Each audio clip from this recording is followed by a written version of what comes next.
İkinci kanal. Sesim geliyor mu? İngilizce kanalı ikinci kanal. Güzel.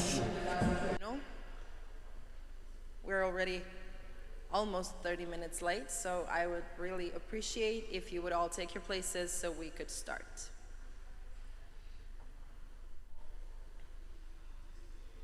I'm also calling jury members to approach to the stage and sit in their places.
Our jury members are here. One of them is coming also, so we are complete to start the day.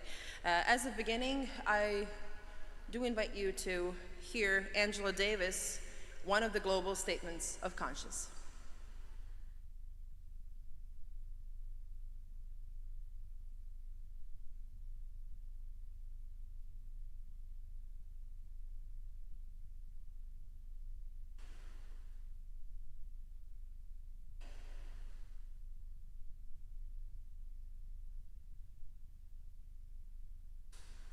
On Palestine.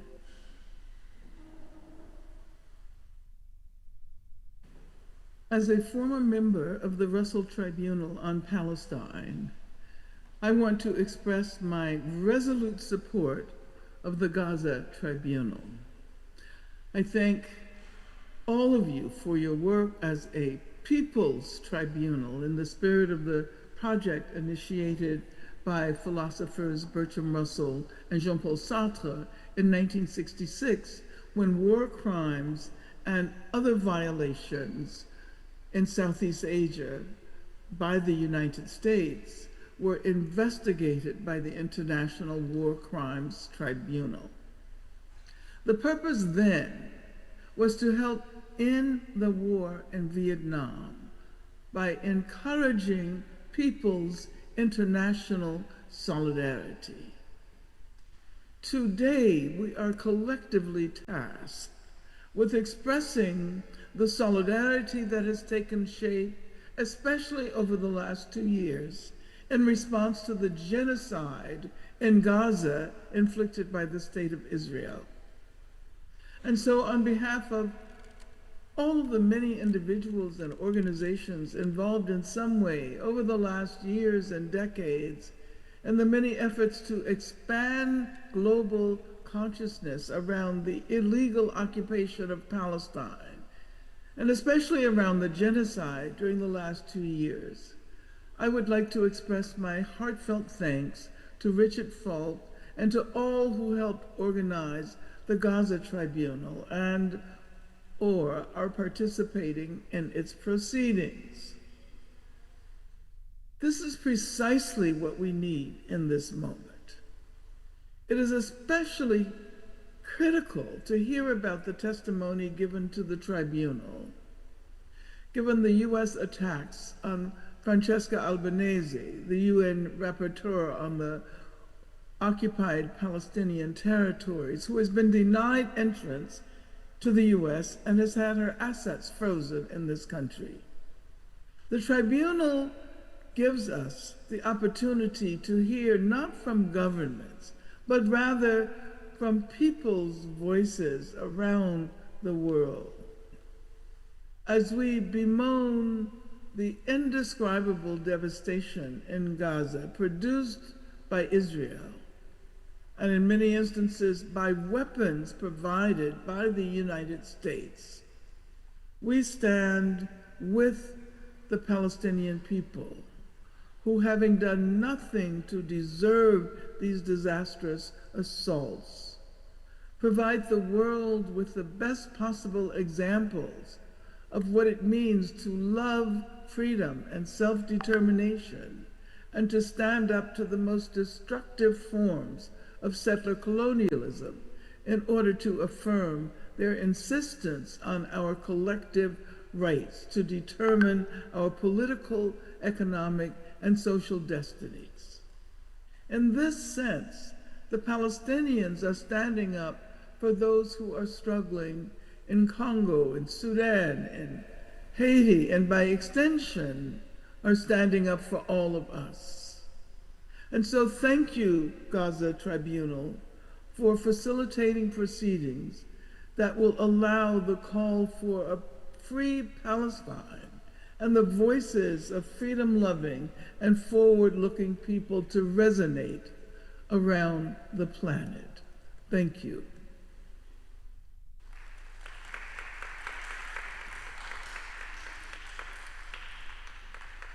Thank you to Angela Davis. Angela Davis is an American Marxist and a feminist political activist, philosopher, academic, and author. She's a distinguished professor emerita at Feminist Studies and History of Consciousness at the University of California, Santa Cruz, United States.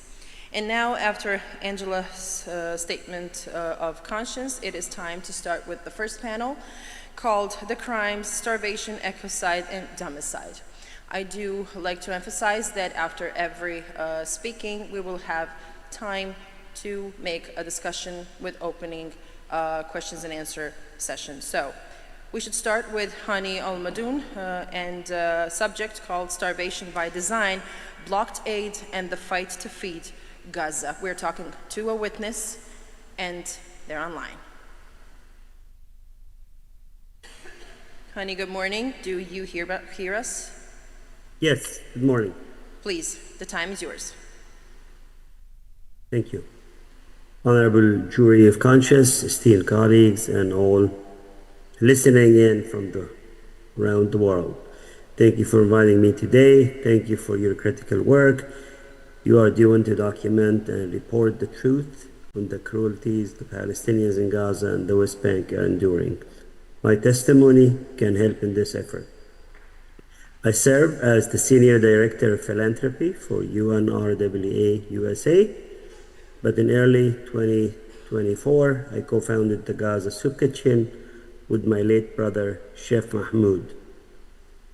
I am here to speak about the occupation's deliberate starvation of Gaza, a crime the world has witnessed and must never forget.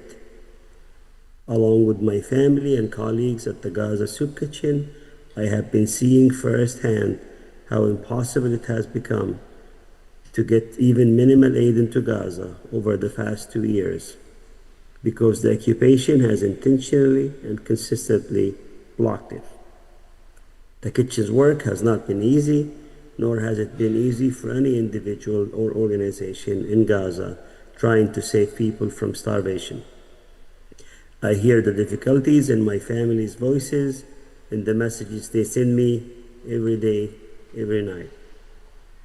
They are being starved, they're watching neighbors starve, and they still try every day to find ways to feed their family, their neighbors, and friends. Ever since Israel announced its first total blockade of Gaza on October 9, 2023, it has largely blocked food, medicine, and other essentials from entering the Strip.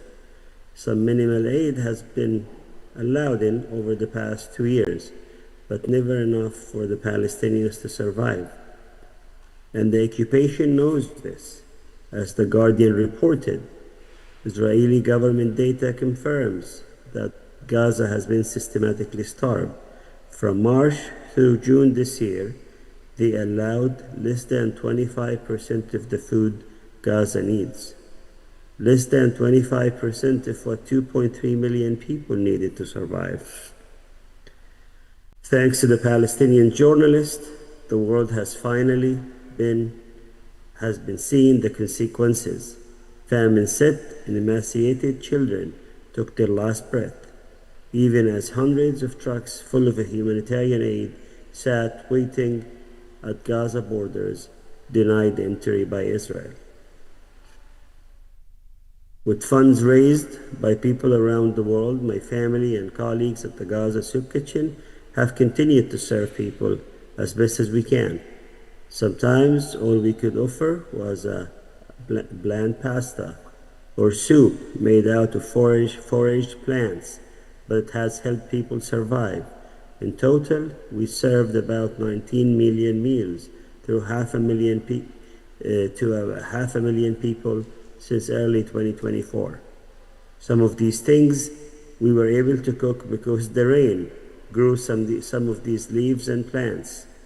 I'm constantly in touch with colleagues coordinating the kitchens around the Gaza Strip.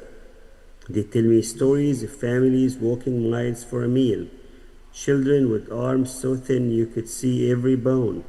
Mothers and grandmothers are collapsing on the streets, especially last summer and this summer as well. There are many rounds of famine that happened in Gaza. The most brutal one happened in May, June, and July of this year, when one elderly woman fainted in the front of our kitchen, and my team thankfully had access to an IV in our medical point that saved her life. Through all this, I have watched our staff endure the pain of hunger themselves, losing weight, losing hair, and yet they return every single day to feed others. Because if they stopped, who else could feed the people? Through grief, through labor, and love, we Palestinians continue to find ways to feed each other, even after burying brothers, sisters, children, and neighbors killed by bombing, starvation, or preventable diseases. And what makes it all worse is the occupation's effort to deny its crimes. They have used old photos from our kitchen to claim there are no famine in Gaza, 4 months old, taken before hunger peaked. It was hard to describe the horror I felt even knowing that the propaganda campaigns have shielded the occupation for nearly 80 years. They showed our modest food as if it was abundance, while children cried in silence. Neighbors scavenged for leaves and weed, and mothers went without so their babies might survive another night. They also endangered my family again. After losing my brother, my beloved brother, to a targeted bombing, they manipulated images of our efforts to care for each other to pretend nothing was wrong. This is the same army that sent a drone to kill my brother Sheikh Mahmoud. His only crime was delivering food for the Kamal Adwan Hospital in North Gaza. The day he was killed, they sent a drone to monitor the situation. He was walking to Kamal Adwan Hospital to meet with Dr. Hussam Abu Safiya because he had delivered produce that day. And before he can get there, their violence claimed his life. This is the audacity of the occupation, to starve an entire population, to engineer suffering, then twist our resilience into a claim that we are the liars. We are asked, the Palestinians are the only people under the sun who are asked every day to prove and provide evidence to show our suffering. These propaganda machines show a pot of stew or meager bread to distract us from the fact that they have decimated Gaza, destroying homes, livelihood, and land. On Gaza Humanitarian Foundation aid sites, or as some call them, the Gaza Horror Foundation aid sites, Palestinians seeking help were systematically targeted. My 18-year-old cousin Samih was killed at those aid sites near Khan Yunis in August. His body was delivered to us unclothed, a violation of deeply held cultural and religious tradition. Countless other aid seekers have vanished under similar circumstances. I raise this because the campaign of lies will continue. Until today, Gaza does not have enough food. Even the agreements with the ceasefire have not been met. There are those who will act as if Gaza's suffering wasn't severe. We must not let that narrative take hold. The occupation starves Gaza, and it continues to do so. Even during the current ceasefire, aid has not flowed into Gaza as promised. And instead of 608 trucks, Gaza sees an average of only 89 trucks. We know that Gaza needs more than 608 trucks. The United Nations confirms that it does not get in sufficient amount. We must do three things. I'm here to ask you. Keep pressure on the occupation until Gaza is fully fed. Never allow anyone to question that Israel starved Gaza. Share the proof. Show the calculated design behind it. This is not an accident. This is not an act of nature. You need to name those who starved the Palestinians. 3. Push to end the siege and occupation. Because forcing famine is not new. Even before the complete blockade in 2007, the occupation limited the types of amount of nutrition and nutrients the resources were allowed into Gaza. Much of these policies remain, in addition to the genocidal practices that we're seeing. As the soup kitchen, we cannot pretend things are in dire. We witness hunger daily. We taste it in every dry mouth. We see it in every thinning arm, in every face of a father who once sang his children to sleep after dinner. We see them trying to get food for their kids, and they themselves skip these meals. We fight with what the little we have. We barter, we cook. Even getting money to Gaza has become akin to a mission impossible. How can we get our family food if we can't get the money to buy what's little in Gaza? At the Gaza Soup Kitchen, we distribute meals. We bury our loved ones and returned to ladle of soup the same afternoon. This is the reality for Palestinians. This is Gaza's right now. We buried Chef Mahmoud, and the next day, my sister Chef Fatin was cooking for the community. And yet, despite the bombs, drones, rockets, and destroyed homes, we continue. Every meal, every cup of water, every tray of bread is an act of defiance, a refusal to allow our children, neighbors, and people to quietly disappear as the occupation wishes. The Gaza Soup Kitchen was never supposed to exist, but here we are, 20 months into our operation, and instead of closing soup kitchens, we're opening more because Israel continues to gift us more suffering, to test our patience, and claim the lives of many family members. So I tell you now, the Gaza Soup Kitchen is not a photo op. Gaza is not a photo op.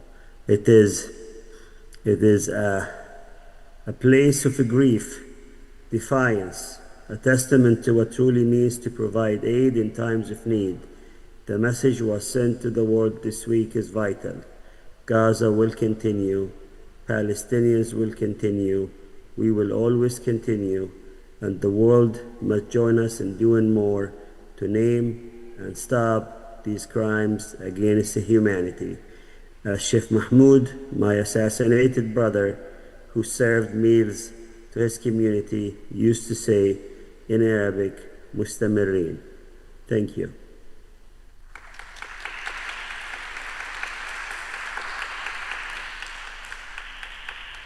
Mr. Al-Madoun, thank you for your time and strength to speak. I would like to ask you to stay online with us because as soon as our next speaker is finished, we will open a discussion for questions and answer. And talk about declaration of famine and weaponization of humanitarian aid. The right person is definitely Hilal Elver, and she will be speaking in the next minutes.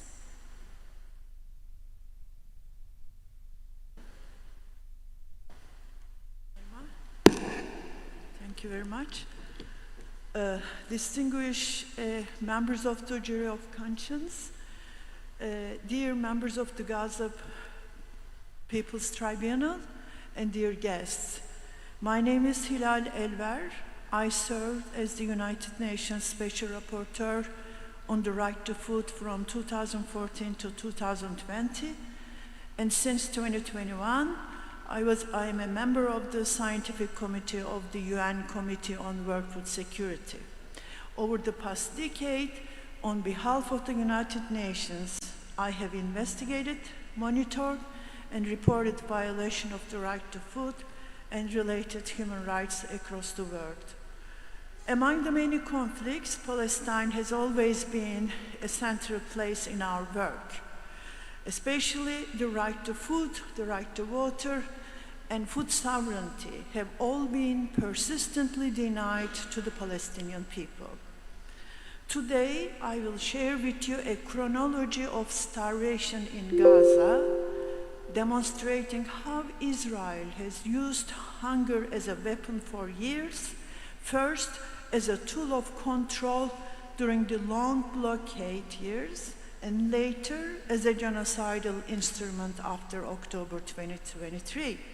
What I present is not conjecture, but documented fact drawn from UN agencies, international humanitarian organizations, and scientific assessments.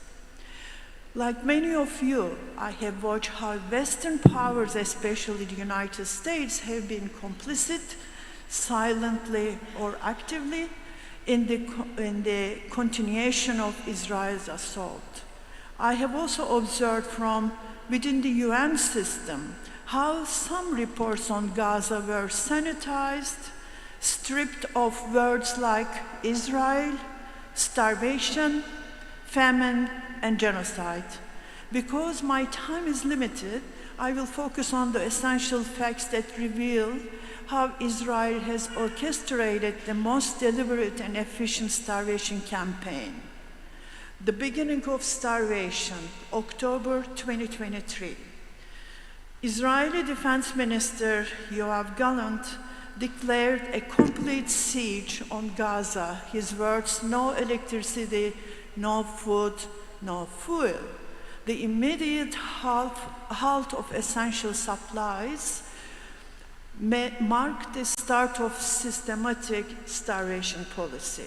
2 weeks later, under international pressure, Israel slightly eased restrictions, allowing in about 1/5 of the pre-war aid flow.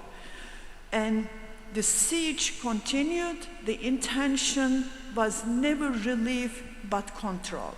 By mid-November, Israel had destroyed Gaza's last operating flour mill and closed all bakeries in the north. This elimination the population's ability to produce bread and forced complete reliance on insufficient, unpredictable humanitarian deliveries. In December 2023, the UN's authoritative body to measure food insecurity, called Integrated Food Security Phase Classification, this is the official name, and that was the first warning. 91% of Gaza's population face high level of acute food insecurity, and 133,000 people were at risk of famine. This is December 2023. That same month, South Africa brought Israel before the International Court of Justice, accusing it of genocide under the 1948 Genocide Convention. Escalation, January to June 2024. Israeli extremist groups known as 2009 began physically blocking humanitarian convoys at Israeli crossings with full impunity. On January 26, the ICJ issued its first provisional order demanding that Israel should allow humanitarian aid and take measures to prevent genocide. Israel ignored it. By February, malnutrition in northern Gaza had skyrocketed. On February 29, the tragedy known as the Flour Massacre took place. Israeli forces opened fire on hundreds of civilians waiting for food near the Netzarim corridor, killing at least 118 and injuring more than 760. Days later, the first children died from starvation and dehydration, confirming that famine had begun. UN special rapporteurs warned that the risk of genocide was apparent. Israel ignored and complained about UN special rapporteurs has no mandate to declare famine. On March 28, the ICJ issued a second provisional order, acknowledging that conditions had worsened to catastrophic levels. It demanded that Israel enable full humanitarian access. Again, there was no compliance. In April, an Israeli strike killed 7 World Central Kitchen aid workers, including international staff, marking the first major attack on humanitarian organizations. By May, civilians were being killed routinely at food distribution points. The ICJ issued a third order describing Gaza's situation as disastrous. Still, no change occurred. In June, an Israeli missile destroyed one of Gaza's last flour mills in Deir al-Bala and damaged a World Food Programme warehouse, further erasing Gaza's capacity to process and store food. Late 2024, collapse and criminal responsibility. By October 24, Gaza's water and sanitation system had collapsed. The World Health Organization warned of widespread diarrheal outbreaks and dehydration, particularly among malnourished children. In October, the International Criminal Court's pre-trial Chamber 1 found reasonable grounds that Benjamin Netanyahu and Yoav Gallant bore criminal responsibility for the war crime of starvation as a method of warfare, the United States sanctioned 6 ICC judges. By the end of the year, OCHA, UN humanitarian agency, confirmed that aid entering Gaza had fallen to its lowest level since the war began. Only 2,205 trucks in the month of December compared to 15,000 per month before the conflict. 2025, famine confirmed. In January 2025, fragile ceasefire began, but it collapsed by March when Israel reinstated the total blockade and banned all international humanitarian agencies. On March 27, Israeli Supreme Court ruled that blockade of aid was legal, normalizing collective punishment. In May, the IPC, UN organization, warned again, this is 4th time, that famine was imminent. Around the same time, the US and Israel established the so-called Gaza Humanitarian Foundation, ostensibly to distribute aid. In practice, it was a privatized, militarized operation.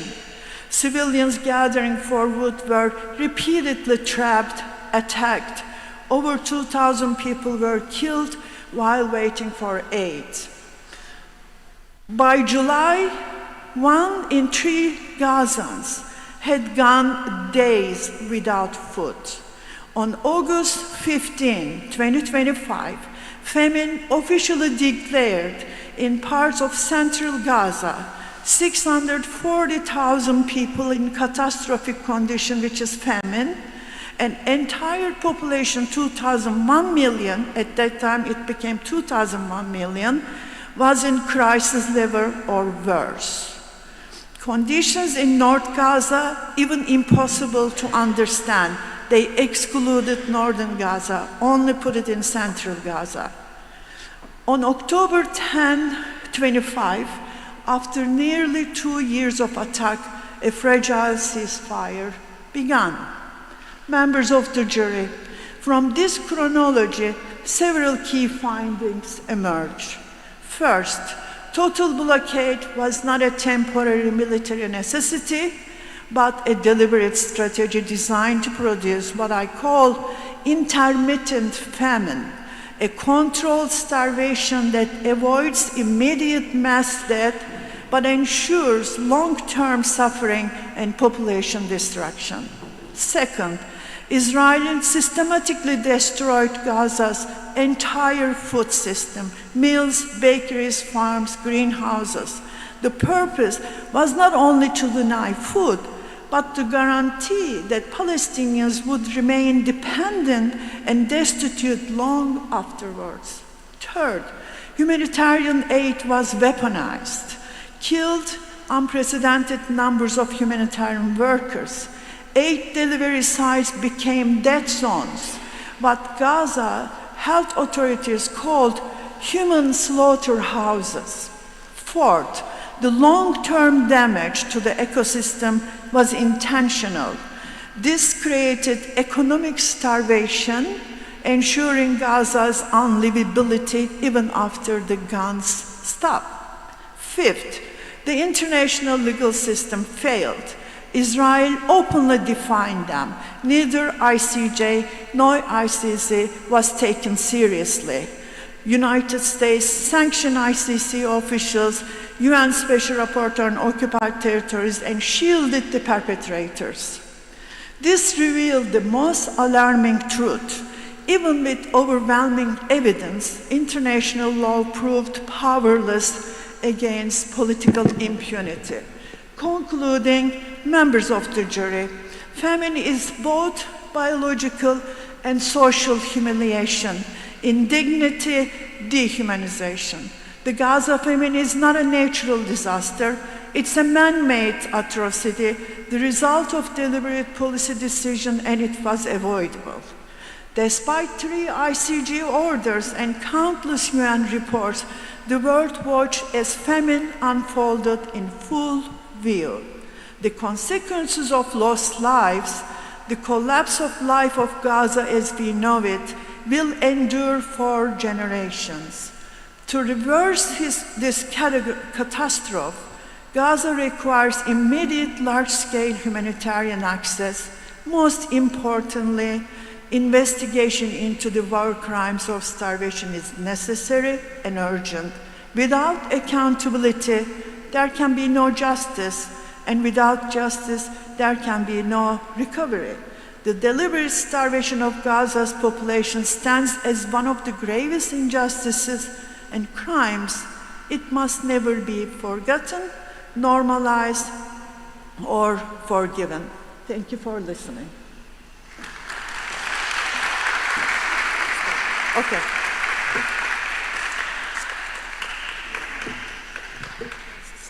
Thank you, Ms. Elver.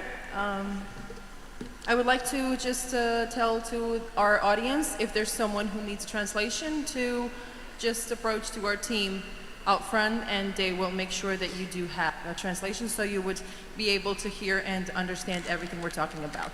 So now we're opening the discussion, and dear jury, members of the jury, you have your space to ask the questions to Ms. Elver or Mr. Al-Madoun. He's online and he's still with us. Do we have any questions at the beginning? I think members, yeah. Yes, please, go on. Thank you very much for your testimony.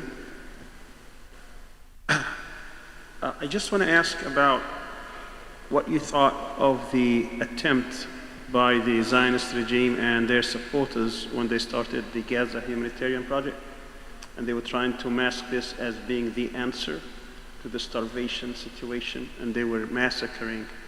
How does that fit in the overall crime of starvation? Trying to mask it as if it wasn't happening or trying to deny it. And by doing that, they were introducing alternatives that were fraud. And are these people also who participated in this as complicit?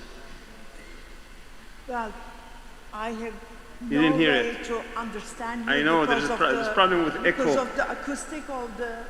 If you get a translation, you'll hear it better. It will be, the echo will be taken out. Okay, all right. It's to you, or both of you, whoever wants to. Sure, no problem. My question here is, they're trying to mask the crime of starvation first by denying it, say it didn't happen, and then they started saying we're going to replace it by this institution they created called the Gaza Humanitarian Project, in which, while they were distributing some aid, obviously not enough, they were killing dozens, scores of Palestinians every day. How does that fit into that crime of starvation, by trying to deny it or by trying to introduce something that says it didn't exist in the scheme of things? Okay. Sorry about this trafficking. Yeah, crime of starvation, as you know, it is the Article 7 of the Rome Statute of International Criminal Court. But unfortunately, there are not many cases about the crime of starvation so far. We don't see any kind of earlier decisions because there are several reasons, sir. Number one, when crime of starvation comes, also there are other war crimes are happening at the same time. In this case, for instance, starvation is way to the genocide. So when the accountability starts, basically the war crimes against humanity would be the starvation, but higher level is the genocide. So there is a kind of complicity about how to deal with starvation. But in starvation case, as you said, not only blocking the food, but also blocking the humanitarian aids and also destroying any kind of objects that is important the living conditions in the place. So it's quite a big range of cases would be included crime of starvation. The difference between the genocide and starvation, you don't need a specific intention. And also you don't need the people die from starvation.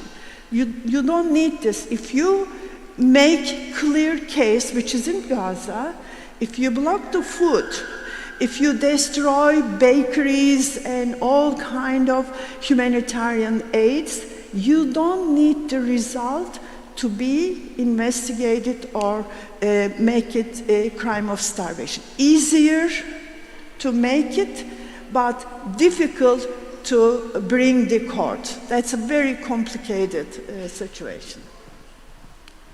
Yes, please. Thank you. Yes, please, go on. Yes, I would like to ask about the responsibility of the gangs, Palestinian gangs, paid by the Mossad in hoarding the food, and also it seems in killing some of the people during the distribution. Can you talk about it? Since the war started, or the assault started, there was some argument about Israel that Palestinian gangs are blocking, and Palestinian gangs are stealing, especially Hamas, stealing the food, bringing their own people. Several times was asked to Israeli government to make clear proof. They never find the proof on that. They never bring the proof. So it is an accusation, but not clear evidence. Definitely there was a looting, but no one knows who is doing it, and Hamas certainly was not directly connected with it. It's unknown. If the investigation starts, then we will understand on the ground asking from Palestinian peoples, because we don't know anything. No journalist, no international, any authority can come and tell the truth. Maybe Hani Almadoan would answer this too, because he was on the ground. Yes, Hani Almadoun has Gangs an paid by the opportunity to answer Mossad too. and were hoarding the food and even seems killing some of the Palestinians. Can you tell us about it? Yeah, so just want to go back to the GHF question. Unfortunately, this is the precursor for the GHF was the C pier, the pier that the U.S. paid millions of dollars for and served very few families, and then they dismantled. So that's one. If you remember the flour massacre, that happened at the similar initiatives before the GHF. There was some security contractors that got there, and it was chaos, and they started shooting and killing Palestinians. That's another one. It's pretty much these attempts are ways to undermine UNRWA and the UN, not just the UNRWA. They're trying to leverage aid. They're trying to weaponize aid. That means if they control the aid, they control the population. If you need food and you're desperate, you would give me information, and then your family can eat. So that's what the issue is. In fact, yesterday there was an announcement that there is a post-GHF initiative called the Gaza Humanitarian Belt, which is a very scary proposal where they're gonna expect the Palestinians to turn weapons, and then they will give them food. I wish I wasn't making this stuff up. This is something was at Reuters. This is a new initiative as the Gaza Humanitarian Foundation closes its doors. Some people are proposing this idea. I hope people catch up on it. Now, on the armed gangs, what is curious about the armed gangs is they just disappeared. You notice whenever Israel is not in an area, these gangs are only functioning and only operating in areas controlled by Israel.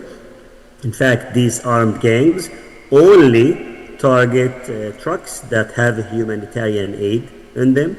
We noticed that one aid truck meant for commercial sale, nobody touches it. But if it's an aid truck to disrupt the aid, to add to the engineered suffering. These armed gangs are working in collaboration with Israel, or at least Israel looks the other way. One of our cousins, his name is Taha al-Madhoun, he was killed this summer because he was a good Samaritan trying to protect aid from those gangs, and Israel killed him and his friends. And that tells you everything you need to know if people who want to protect aid are being targeted. You've seen some of these recent videos emerging from Gaza where the reports confirm that some of these people who were targeted were in fact armed gangs that were coordinated with Israel. They were hoarding food, and when we run our kitchens, these folks are the only one who had lentils and white beans, and they were just causing harm for the Palestinians. So definitely there is, at least, if not a direct involvement, the Israelis are turning a blind eye for those armed gangs. The good news, they appear to be disappearing right now. We also saw some of these food being used to provide aid for specific areas like the Abu Shabab group, Al-Astal, and where these guys are making recruitment videos telling people come join us, and they're showing fridges that have juices and meat, where the average Palestinians have not had meat in 2 years. So we're seeing this, and this is as recent as 3 weeks ago, where these armed gangs are telling people, hey, come to our area and you will have food. And those people are trying to recruit you to be a militant fighting other Palestinians. I'll stop there. Thank you.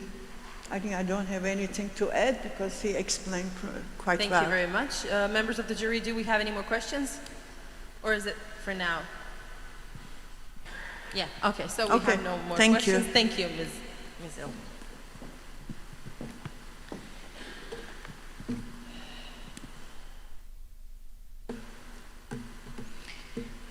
And considering this topic, we will continue with watching testimonies about starvation. We're looking Witness Eye documentary.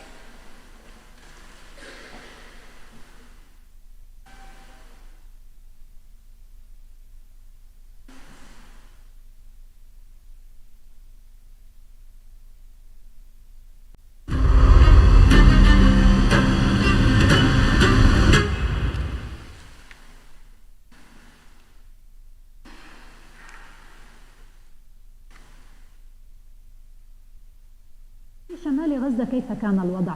كم مرة تنقلت من ملجأ إلى ملجأ؟ كم مرة شعرت بالجوع ونمت في العراء؟ بالتأكيد يعني منذ 7 أكتوبر ونحن غادرنا بيوتنا، مجبرين على أن نغادر بيوتنا بعد سلسلة من الاستهدافات والقصف. عشنا ما يزيد عن 5 أيام في مدينة بيت حانون بلا طعام تحت ضربات إسرائيلية. احنا أكلنا ربما العشاء، أكلنا علف الحيوانات، تقاسمنا مع الحيوانات طعام. كان يعني مشهد مؤسي جدا. كنا لربما ننشغل عن طعام، عن تأمين طعامنا بسبب التغطية. We couldn't access our food, and due to many reasons we had starvation. لكن حاليا في الخيام ما في اكل، ما في شغله، وانا مش قادر اقدم لهم يعني. There were no food in the tents. I tried to help them, but we couldn't access it. We couldn't access the people. It was a great pain. There was nothing you could do. You could not offer food. It was hard to get food. Many times we had to wait for 3 hours, 4 hours. There were no water, no electricity. There were no minimal requirements for the living conditions.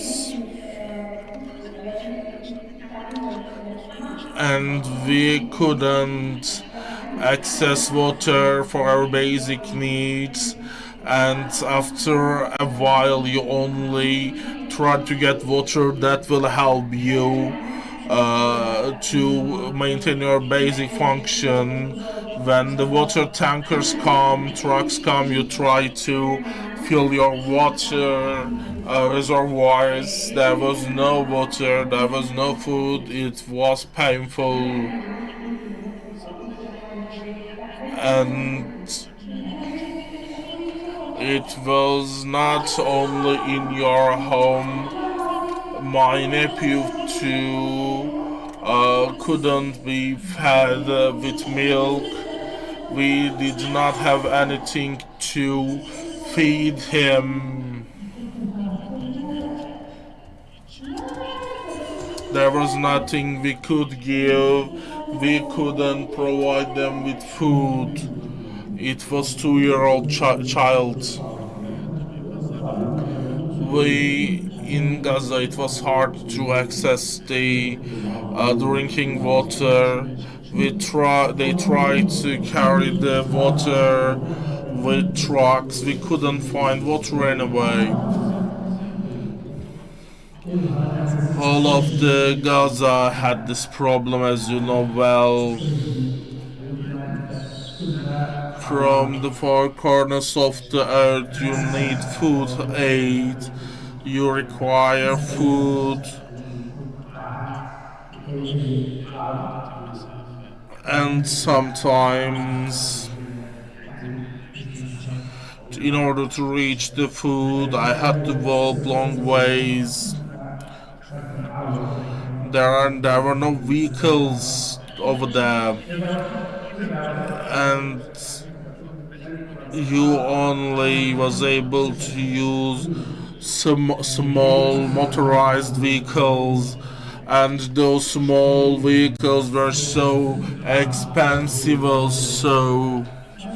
If you are able to reach the food, you would be able to satisfy the basic needs of your family. When I left Gaza, I weighed myself. It turned out I lost 8 kilograms. And we had to live through with the minimal food that we could get our hands on. Children were dying because of starvation. My father was martyred there. He did not die because of the bombing.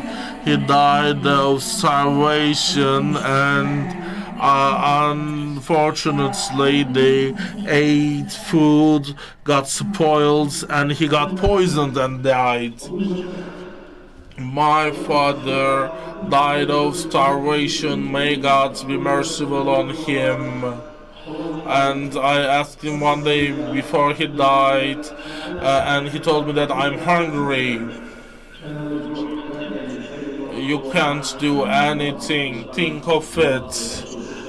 Your father, he had a heart disease, blood pressure, etc. When he went to the hospital, there were no medicine. When the medicine was provided, he consumed himself almost. Ecocide is the next war crime we'll be talking about. In the corner of the story will be the extent of the ecocide that is accompanying the last 2 years of genocide in the Gaza Strip, and the speaker is Mazin Kumsiye. Do you hear me? Yes, I can hear you. Thank you very much. Thank you very much for doing this.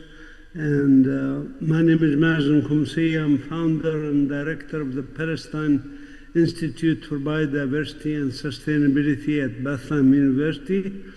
I have over 40-year experience working on environmental issues globally and published over 250 scientific papers, over 30 book chapters and several books. I also led national environmental efforts and served on consulting as consulting scientists in global and regional environmental work. I provide this testimony to the jurors so that they can reach judgments based on facts regarding an aspect usually ignored in times of conflict when we focus on genocide. The subject we ignore is the ecocide. The facts listed below in this briefing are very well documented, and I provided references for those in the accompanying statement that I submitted to the jurors, including peer-reviewed scientific work, so you can consult with these. Anyway, let me begin by stating that the environmental costs of the colonial occupation and conflict in the land, on the land, and the people of Palestine started nearly 100 years ago with projects like draining wetlands of the Hula area, diversions of water of the Jordan River basin. The river used to flow at 1,350 million cubic meters per year. Now it's barely a stream of 20 million cubic meters per year. And also Israel uprooting millions of local indigenous trees, etc. So there is a long history of this ecocide. The previous damage also included bringing in dozens of invasive plant and animal species and planting a monoculture of pine trees to replace more resilient mixed wood areas. This environmental damage, which we can dub the environmental Nakba, accelerated since 7 October 2023. Let me just highlight a couple of brief areas of damage. There's the climate change impact due to incessant bombing campaigns and jet flights that produced more greenhouse gases than most average countries produce from all other sources of greenhouse gas emission. Number two, the Israeli occupation forces intentionally destroyed most trees and most greenhouses in the Gaza Strip. This we have done via research, via remote sensing. Number three, the IOF, Israeli occupation forces, destroyed habitats for most of the rare and endangered species in Gaza, including those listed in the red list of the International Union of Conservation of Nature. Number four, the IOF extensively used environmentally destructive weapons such as white phosphorus and munitions containing radioactive material. The so-called depleted uranium is certainly not depleted. Number five, the IOF destroyed essentially all institutions of higher education and research in the Gaza Strip, destroying possibility of work on remedies, remediation, or any conservation efforts, since all the centers that were concerned with education and conservation of nature have been destroyed, including museums, including collections, etc. Number six, the IOF destroyed most of the hospitals and rendered others poorly operational. This, combined with a blockade on food, medicine, fuel, and water entering the Gaza Strip, resulted in a huge environmental health catastrophe. The famine you heard about, diseases spreading, and sewage and rats and other animals that, parasitic diseases that are spread between the population. This is a huge environmental catastrophe. Number seven, and finally, the denial of fuel and relentless bombings decimated the infrastructure like desalination plants and sewage treatment facilities, resulting in cataclysmic conditions, not just for humans, but for the fauna and flora of the Gaza Strip. I thank you for the opportunity to give this testimony, and I wish the jurors to consider it in in deliberation to add it to the other damage that you heard about, including the genocide, the medicide, the scholasticide, the ecocide certainly needs a special place. My own guesstimate is that there will be more people dying from the environmental catastrophe in Gaza in the next 10 years than have died from the bombings, that have been killed from the bombings. So thank you very much.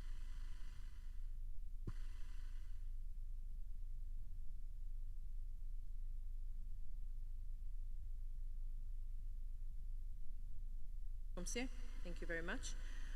And the next to speak is David White, speaking about ecocide and its link to the genocide. Hello, I'm David White, Director of the Centre for Climate Crime and Climate Justice at Queen Mary University of London. Members of the Jury of Conscience, this presentation sets out the indivisible links between the genocide and the ecocide in Gaza, and a fully referenced and sourced extended version of this evidence is with the jury. Ecocidal attacks on environmental infrastructure are, as we've just heard, undoubtedly a conscious part of the Israeli military strategy.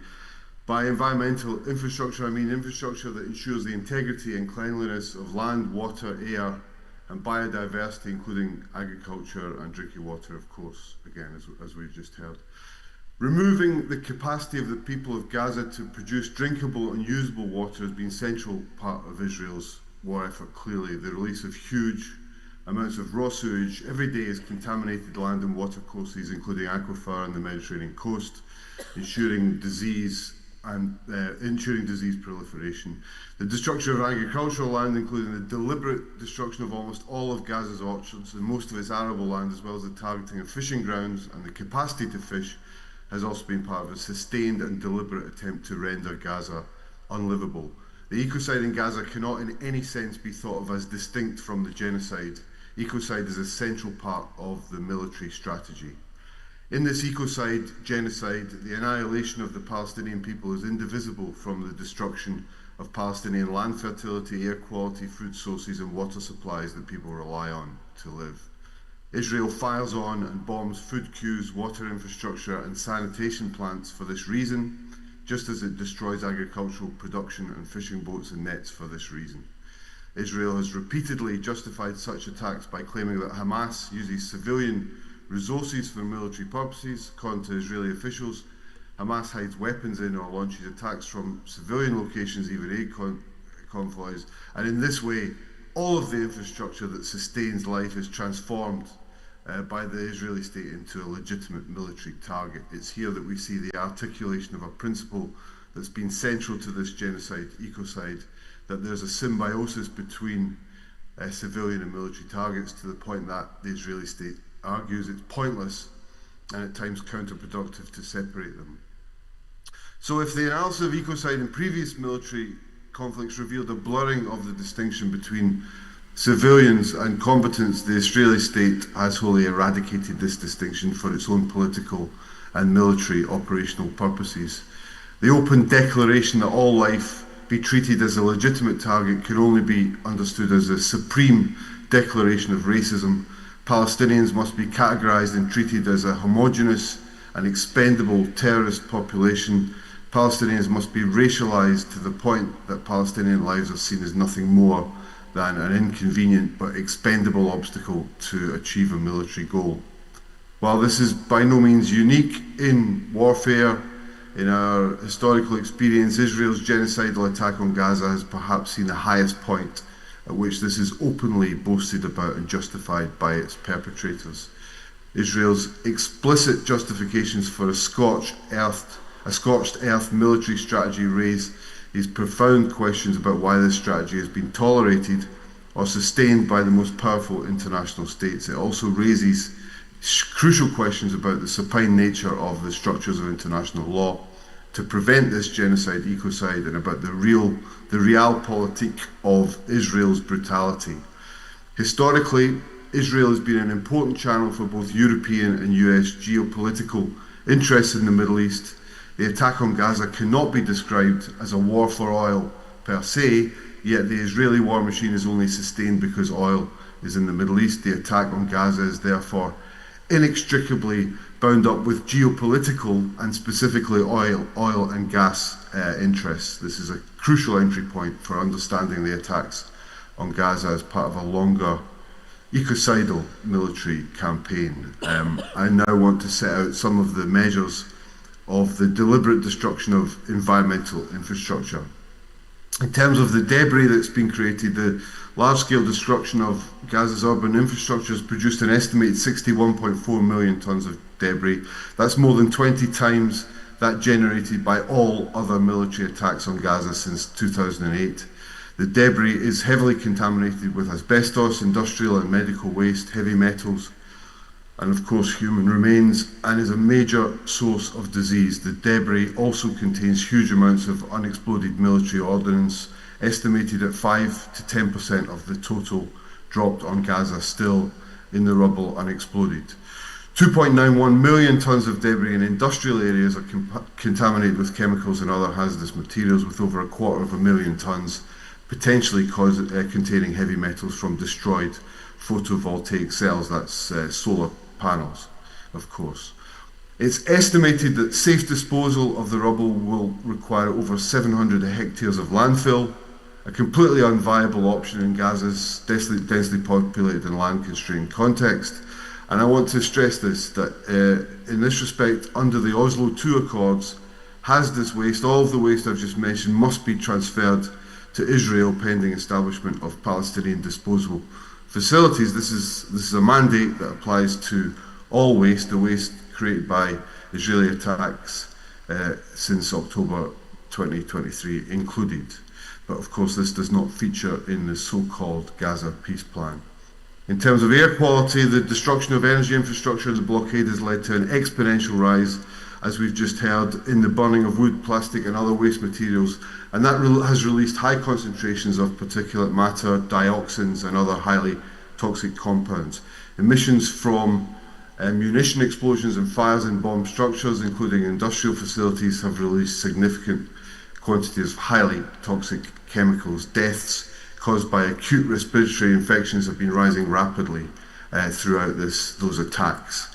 Water quality, the UN Environment Programme in June 2024 had already reported that water sanitation and hygiene systems are almost entirely defunct. Earlier this year, the Palestinian Water Authority reported that over 85% of Gaza's water and sanitation infrastructure is inoperable. Gaza now primarily relies on groundwater sources, 97% of which is considered unsuitable for human use. The major public health emergency that we've heard about includes the risk of a cholera epidemic and actually more recently the emergence of cases of polio in children. I want to stress the deliberate nature of this, and there is evidence, for example, from the FXB Centre for Health and Human Rights at Harvard that analysed satellite data of damage to water facilities in Gaza and found that the damage did not follow a random pattern as it would if it was consistent with so-called collateral damage as a consequence of a general bombing campaign. Rather, over time, bombing mapping reveals a pattern of damage that is tightly clustered around water facilities, and this analysis estimated a less than 1% likelihood that this damage was random. It therefore concluded that Israel's military actions intentionally decimated civilian infrastructure in water in its attack on Gaza. In terms of agriculture and land quality, Israeli military operations have used bulldozers to destroy Palestinian arable land for many years, and since at least 2014 this tactic has been complemented by the aerial spraying of herbicides which have destroyed large areas of fertile farming land in Gaza, often without any warning. And as Mazen has just documented, there's a much longer history of this. During the current onslaught, this tactic has been systemized in significantly new ways. The creation of a perimeter zone in Gaza in which everything was destroyed, living or not, exemplifies this systematization. As one report based on the testimonies of Israeli soldiers reported, and I quote, "Soldiers were given orders to deliberately, methodically and systematically annihilate whatever was within the designated perimeter, including entire residential neighbourhoods, public buildings, educational institutions, mosques, cemeteries, with very few exceptions, industrial zones and agricultural areas which served the entire population were laid to waste regardless of whether those areas had any connection whatsoever to the fighting, so-called fighting. In fact, there were shoot-to-kill orders given in those perimeter zones. And this is not only the logic at the perimeter, the same shoot-to-kill orders for anyone who entered that perimeter zone at all or who was spotted in the vicinity.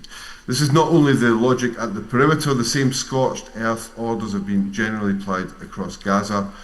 By 2025, the damage to crops in Gaza by bombing and military operations was assessed by the UN Environmental Programme as 97% of tree crops, 82% of annual crops, including greenhouses, 95% of shrubland, and 89% of grass fallow land. This is absolutely part of the deliberate starvation of Gaza that we heard from Hani Al-Madoun and Hilal Elver earlier in this session. There will certainly be some permanent loss of fertile soil in Gaza with irreversible ecological consequences. So in summary, the destruction of agriculture, water purification and energy infrastructure is central to the military goals, a sustained and systematic strategy to eradicate the capacity for Palestinian life in Gaza now and severely limiting the capacity to survive at any point into the future. The targeting of environmental infrastructure has been a particular feature of wars in the Middle East for a long time. There's a pattern that runs through Iraq, Lebanon, and Gaza that environmental infrastructure is particularly targeted as a mode of warfare. And crucially, as Shuradeh Malavi, who we'll hear from later, has shown, this is unfolding in Gaza as a shift from targeting environmental structure in order to gain military advantage to targeting environmental structure as an end in itself. At key moments in this war on Gaza, the main protagonists have themselves publicly declared their culpability in taking decisions that are calculated to attack the conditions of the life of the entire population of those that remain in Gaza, making survival close to impossible. They must be held accountable for the unimaginable hell they have brought to Gaza. We will never forget, and we can never stop fighting for accountability for those who are responsible for this hell. Thank you.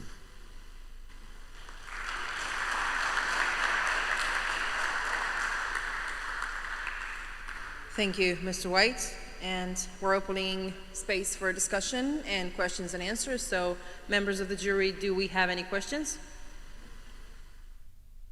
Go on. Thank you, and thank you very much for those two very impressive presentations. A question for the first speaker.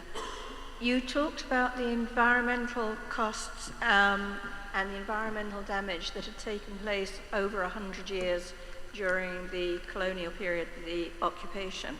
I just wonder whether you could develop that as who was responsible for it, what was the purposes behind it, was there any attempt to ameliorate the environmental damage during that period pre the most recent post-October 2023 situation. So just a bit of the history of responsibility for pre-environmental damage. And for David White, you mentioned the connection, the relationship between oil and the oil position in the Middle East and the form and process of conflict, including the genocide today. Could you just elaborate a bit on that connection?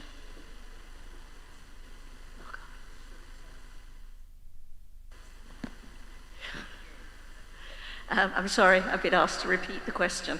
So I don't know how much you heard, but for the first speaker, just whether you could say a little bit more about the environmental costs of the colonial occupation and the events prior to October 2023. Who was responsible for that environmental damage at that time?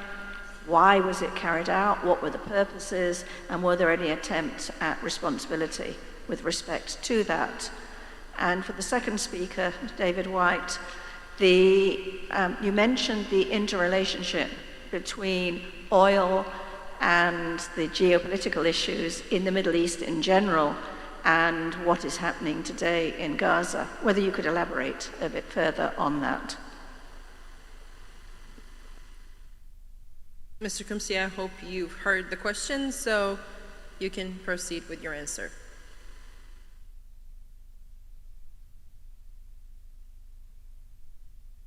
Sorry, the podium voice can barely be heard, so I cannot really hear any questions. If you want to put questions in the chat, I'm happy to answer.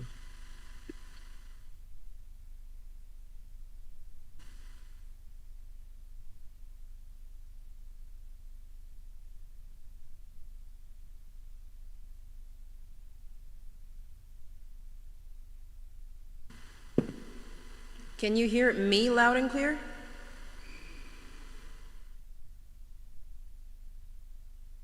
Mr. Kumsi, do you hear me loud and clear?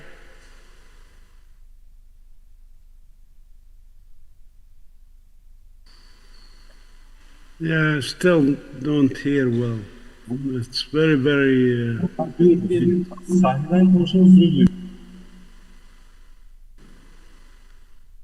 Yes, it's the technicalities. I hope you can hear me louder than our jury members. Little bit, but... A little bit.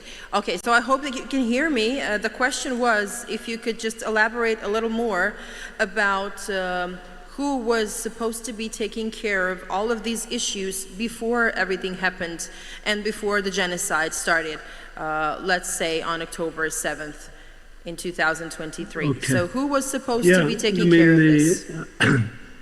There's three sectors in society usually deal with environmental issues. There's governments, there's the academia, and there's the non-governmental organizations like the NGOs, environmental NGOs, and so forth on the ground. As you know, all of those were decimated in Gaza by the recent war. So that's why not much can be done on the environmental issues. There remains individual efforts after the genocide, ecocide accelerated in October 2023. So individual initiatives, we have some colleagues, friends who survived, who are trying to document, for example, the environmental issues. We have friends and colleagues who are trying to plant, for example, around their tents and so forth, and also distribute seeds, for example, for people to grow green to replace the previous, but also to provide food. So there is individual efforts, but the usual, like in any country, the usual parties that are engaged in this are decimated, have disappeared since October 2023 started the acceleration of this.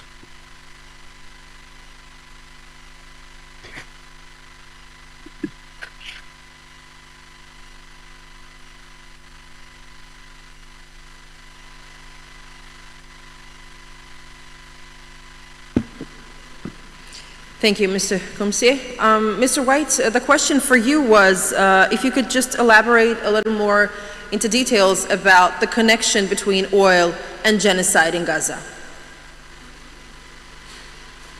Sure. Thank you.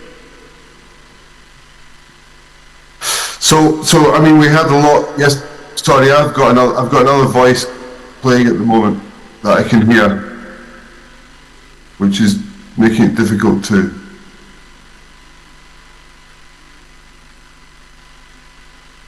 Okay, I'll try to respond, but I've got a voice coming very wildly out of the system. I'm sorry, I can't. Would the people that are in the background stop talking in Turkish? We can hear you clearly, so if you can speak. The problem is I can't hear myself talk because of a very loud voice you have an here. echo, okay. I'm not sure what the... Yes. I think it's stopped now. Okay, I'll respond now. Yeah, let's try to get an answer. Thank you.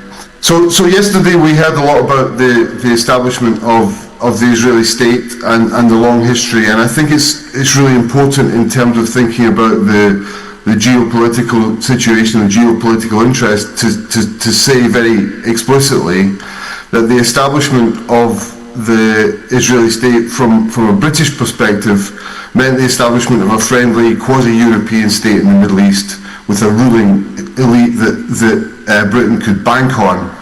And partly because Britain's colonial history had shaped a largely hostile relationship with Arab states, and that part of the world did not largely succumb to European colonisation, and wasn't therefore readily able to reach a neo-colonial settlement. So the State of Israel enabled Britain to maintain a stable ally and maintain some diplomatic presence in the early part of the 20th century when the Middle East became really crucial because of the oil, and you know, the establishment of British Petroleum is very closely bound up with the discovery of oil in the Middle East. And then in the post-war era, the US adopted a much closer relationship with Israel for the same reason, through close military and economic ties. So that relationship is geopolitical. And the point I wanted to make is that I think that we can only understand the position of Israel, its capacity to commit genocide in this context. And that is essentially an ecocidal context, because the world needs to move away from a fossil fuel-based capitalism, and it is the social relationships that are developed through fossil fuel-based capitalism that create the capacity for genocide. Now, obviously, we need a lot more time to talk about that, but that's precisely what I meant in those comments. There's something else to be said, I think, about the way in which Israel is positioning itself and is increasingly involved in both the production of oil and gas, but also, and particularly gas in the Levant field offshore. And there is a discussion about the extent to which the offshore areas of Gaza are significant here.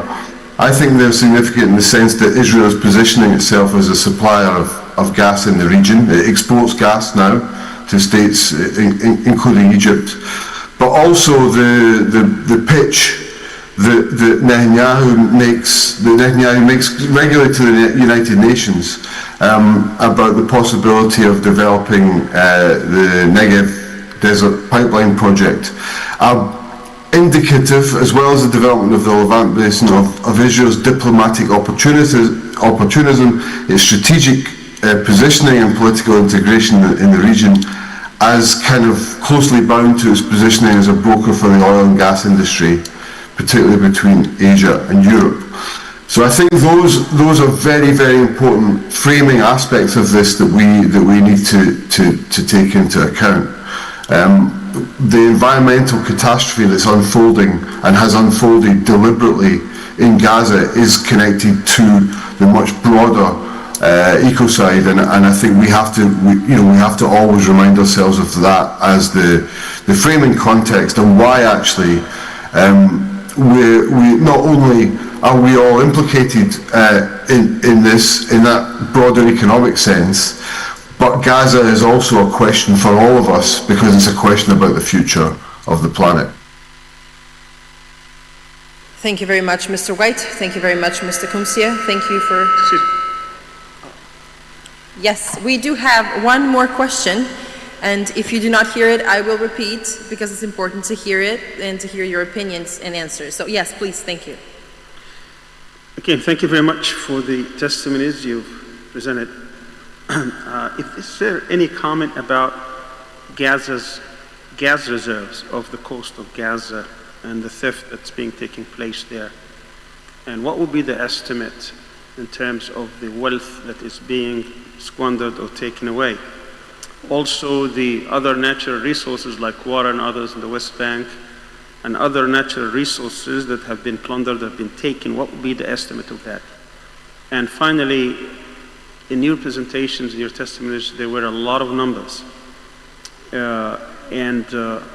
If it's possible, if you can put it in a table form, like putting the category and the loss or the cost associated with each category, it would be very helpful for us, instead of reading the whole testimony, but also to look at the numbers in one table for each speaker. Thank you very much. Mr. Kumsia and Mr. White, did you hear the questions? Yes. Yes, based on the average price of the gas currently and the estimate of 1.4 trillion cubic feet of gas off the coast of Gaza, you can estimate that it's really billions of dollars worth of gas off the coast of Gaza. Israel is already withdrawing some of that from the areas that are in the Gaza Marine 1 and Marine 2, fields and exporting them to Europe. So Israel is already exporting some gas that rightfully belongs to Gaza. As far as the water, 95% of Palestinian waters from the West Bank are already stolen by Israel, basically taken by Israel.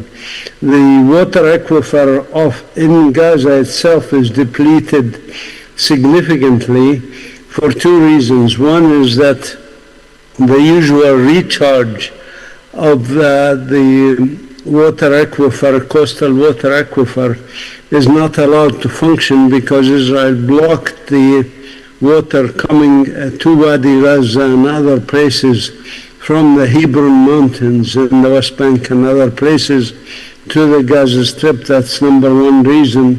And number two, of course, is the overconsumption of the gas fields of Gaza because of the water, aquifer in Gaza, because Gaza population, as you know, is 70% or more are refugees from 1948.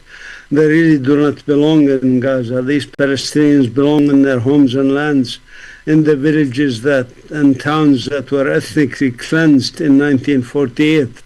So the increase in population in Gaza that resulted in a population of 2.3 million before this genocide, this acceleration of genocide, I should say, that population, 70% addition, that resulted in consumption of water, making the water aquifer depleted more, in addition to the lack of recharge. The third point I want to make about the water issue is that, of course, there's pollution of the aquifer thanks to the bombing and thanks to also Israel dumping seawater into the tunnels that the resistance has built in the Gaza Strip. This seawater, of course, seeps into the aquifer, increasing its already high salinity, so the water aquifer has become useless. The total cost of all these things is still to be calculated. How much natural resources Israel steals from Palestinians is to be calculated, but there were some estimates done by people like Dr. Abu Sitta and by Applied Research Institute and others that run into the trillions of dollars. And these are preliminary estimates of natural resources and other costs of the occupation that is happening and colonization activities. I don't know if Dr. David has something to add to this. The only thing, very briefly, the only thing I would add is that the total revenue that's estimated to come from the whole of the Levant basin, so that includes the fields off Gaza, but across that whole field which stretches up the coast and includes Gaza, Israel, Lebanon, Cyprus. It's expected to hold gas and oil resources worth 524 billion. So I mean, clearly this is huge, and that's why companies, even during the genocide, are queuing up to get their hands on licenses. And I think we have to start naming names of those companies. I'm going to name BP, the British oil company that's negotiating all through this genocide. And those are the companies that we also have to hold accountable. It's not just the Israeli state, but it's the And it's not just the European and the US state for supporting Israel, but all of those international corporate interests. In terms of providing the panel with a table, I'm more than happy to. I mean, the evidence, I've given the evidence in full and it's fully sourced, but I'm more than happy to put the estimates of the damage into a table, if that helps. I would stress that my evidence really just draws upon existing documentation that's out there already, but if that's useful for the jury, I'm more than happy to put that on the table. Yeah.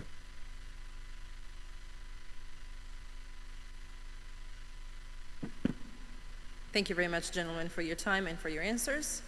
And now we will conclude this part of the first session by looking at another witness eye testimony about ecocide.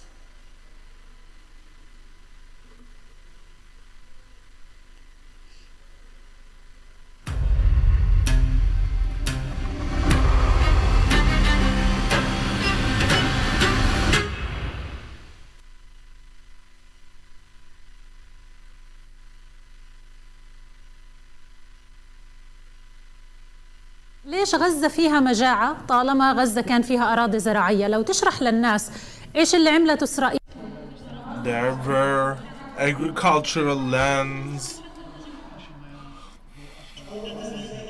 If we were to use these green areas, the agricultural areas, we wouldn't be starving. And first they cut our water. These waters were for drinking. We had all of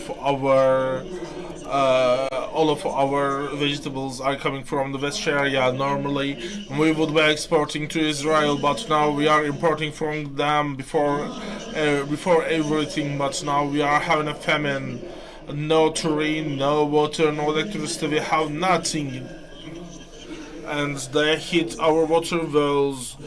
It used to be we had hammams. People used to go there.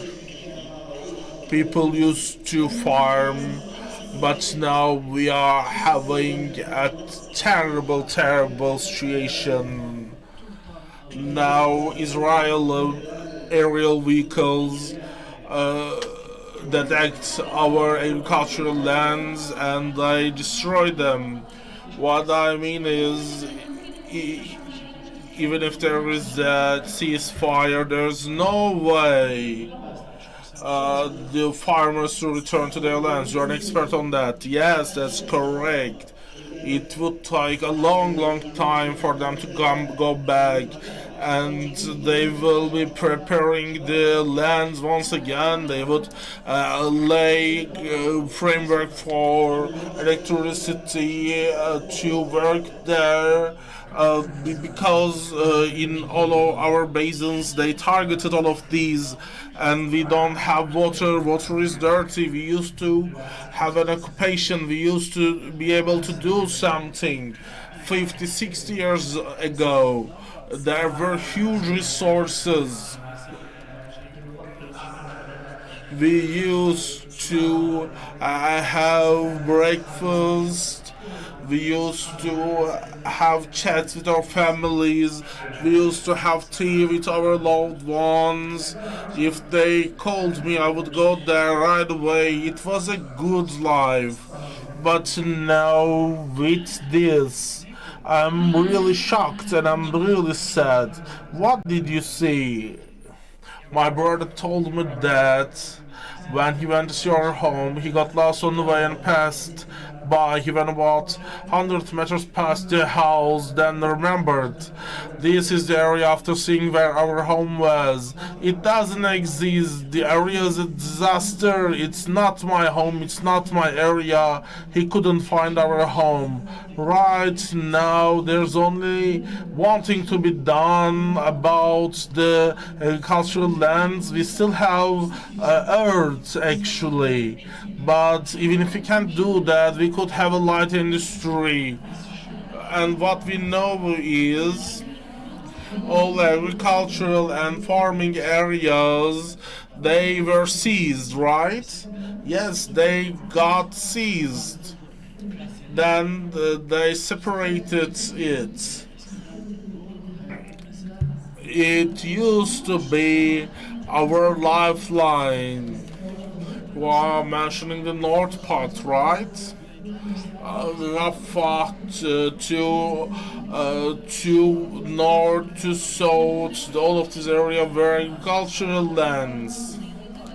And we have fish products, we have richness there, but no, they killed all of the fish. There are no longer any fishes. And next in line of war crimes committed by Israel in Gaza is domicide. That is our next topic, and first to speak is Mohammed Al-Halo. When homes become targets, it's a testimony from Gaza. We will be listening to one of our witnesses. Mr. Halo, can you hear us? Mohammed, do we have you online?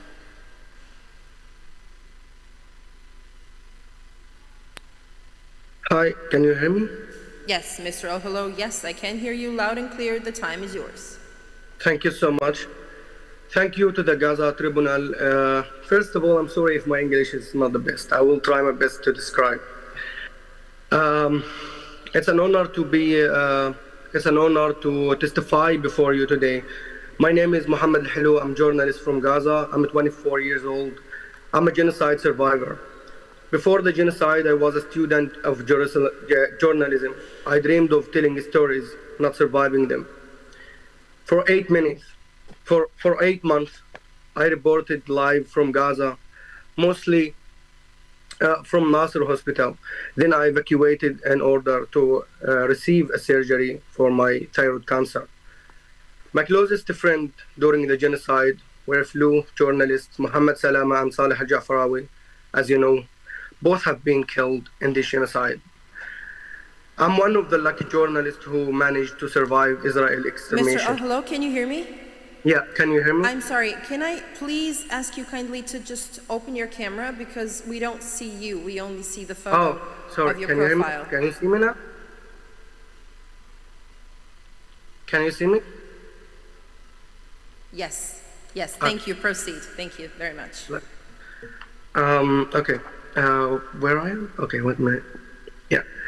Today I speak to you from a refugee camp in Europe. My family is still in Gaza trying to survive. I was asked to speak about domicide, the destruction of homes. So I want to tell you about my home and my neighborhood. I grew up with my entire life in neighborhood of Shuja'iyya. 22 years in the same house. Shuja'iyya is on the eastern side of Gaza City. Before the genocide, 100,000 people lived there.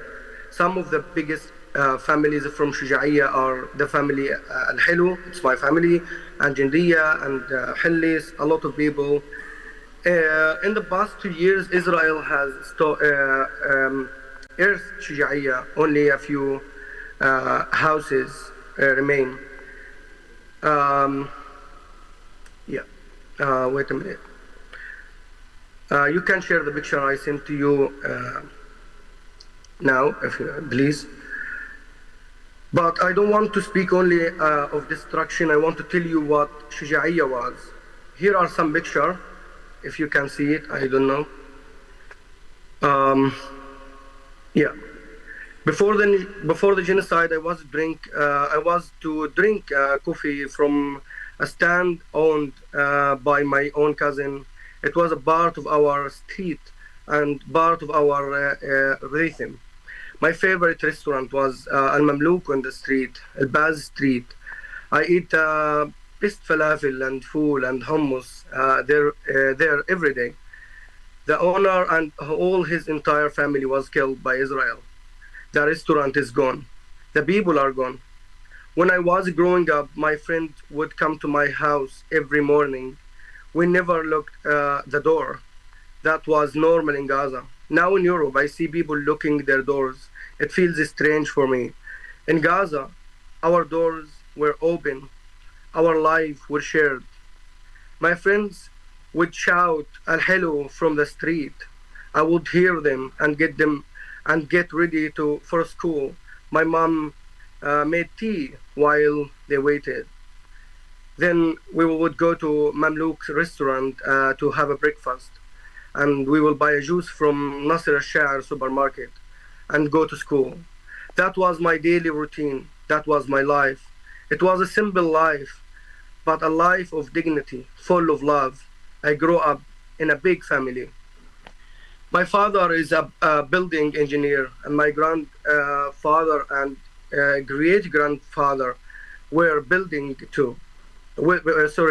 too.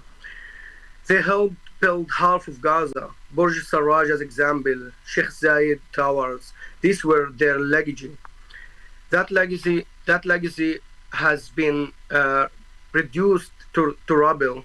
Most of the buildings my father designed have been destroyed by Israel.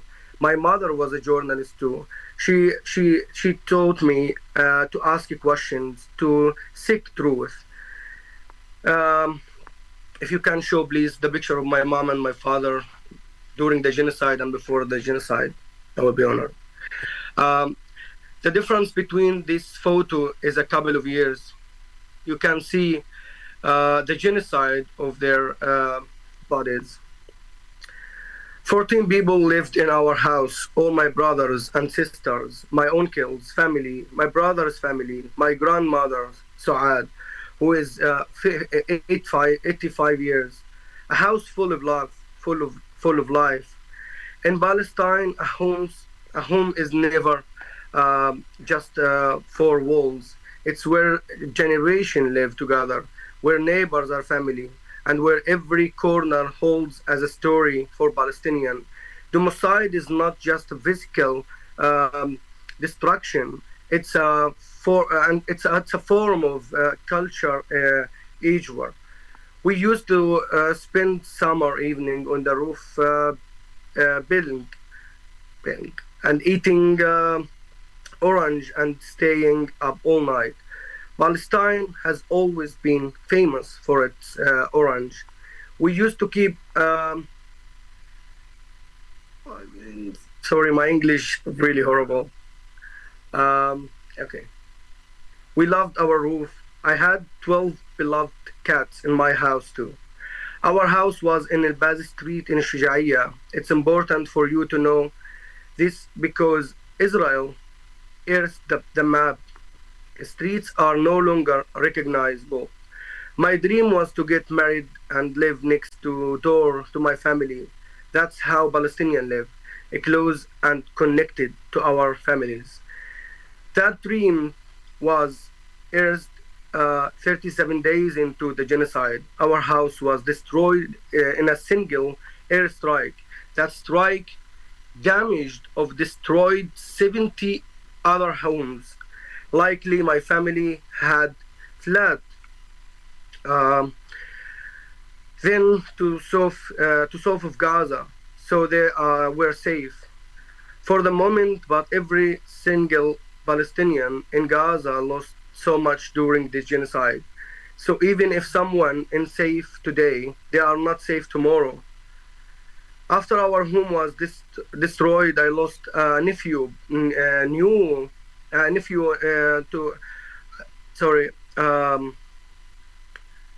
I lost my nephew. He killed by starvation. He survived 2 months before his body just gave up without any Rommel or British like. Okay. In the cold Gaza nights, he returned to God without a chance at life. About a year later, my younger brother Yahya and my cousin were killed by Israel snipers while looking for food. Then my best friend Mohammed Salama and Saleh al-Jafarawi were assassinated. But I am here to speak about genocide, so let me go back to that. When Israel destroyed Shujaiya, it destroyed at once a past, present, and the future. It destroyed the memories of our entire lives and our history on this land as its owners. Let me testimony remind the world Palestinians are the owners of Gaza. We are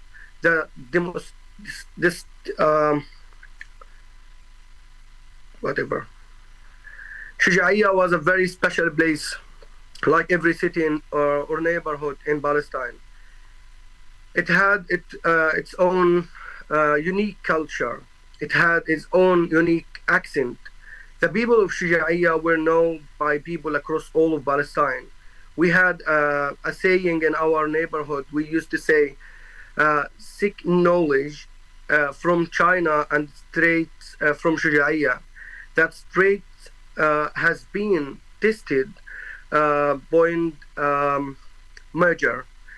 Before I end my testimony, I want to bring the attention of the jury something very important about the next generation, about today's Palestinian young.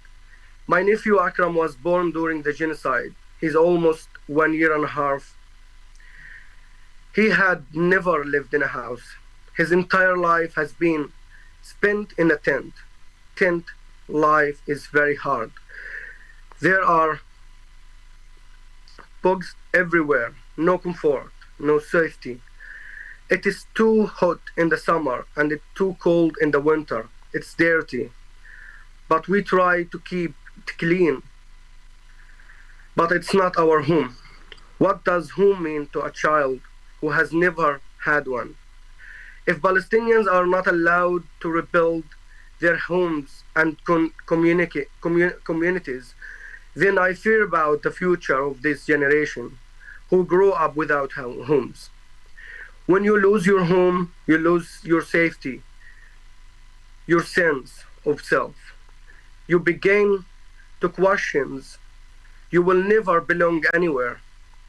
For a children like my nephew Akram, the trauma of growing up without home will shape their entire lives. Democide is not just about building, it's about breaking the human separate. The destruction of homes has changed how Palestinian lives, but giving up is not an option. I am here today not just to testify to what was lost, but to insist that the Palestinian people will live free one day in our homes. Gaza was full of life, full of love, full of dreams. Shujaiya was my home, it was my past, and it was my future.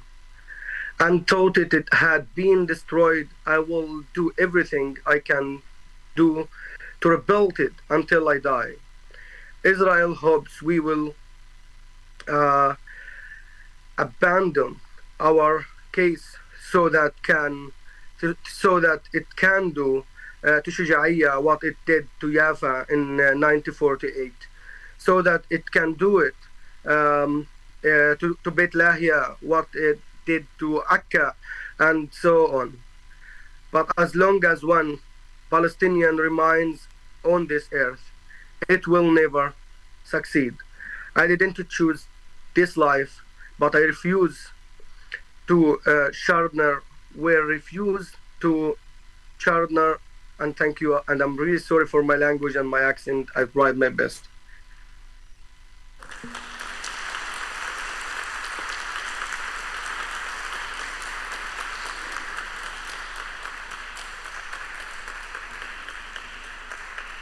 Hello. Yes, Mohammed, we can hear you. I have just let the applause to go on so that you know that you did a great job. Yes, thank you for your strength and the ability to talk. We know that this is really not easy for you. And the next topic, and I will ask you please to stay online and remain with us, because after we're done with this session, we will continue with the questions and answers, so I would like you to be part of it.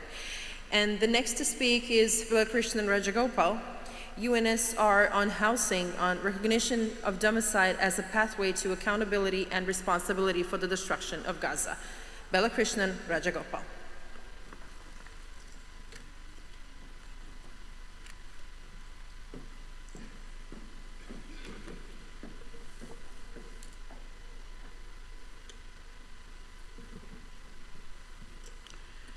Distinguished members of the jury, my name is Balakrishnan Rajagopal. I am the current UN Special Rapporteur on the Right to Adequate Housing and a Professor of Law and Development at the Massachusetts Institute of Technology. And I'm here in my academic capacity. I will address specifically the mass destruction of homes and displacement in Gaza in particular.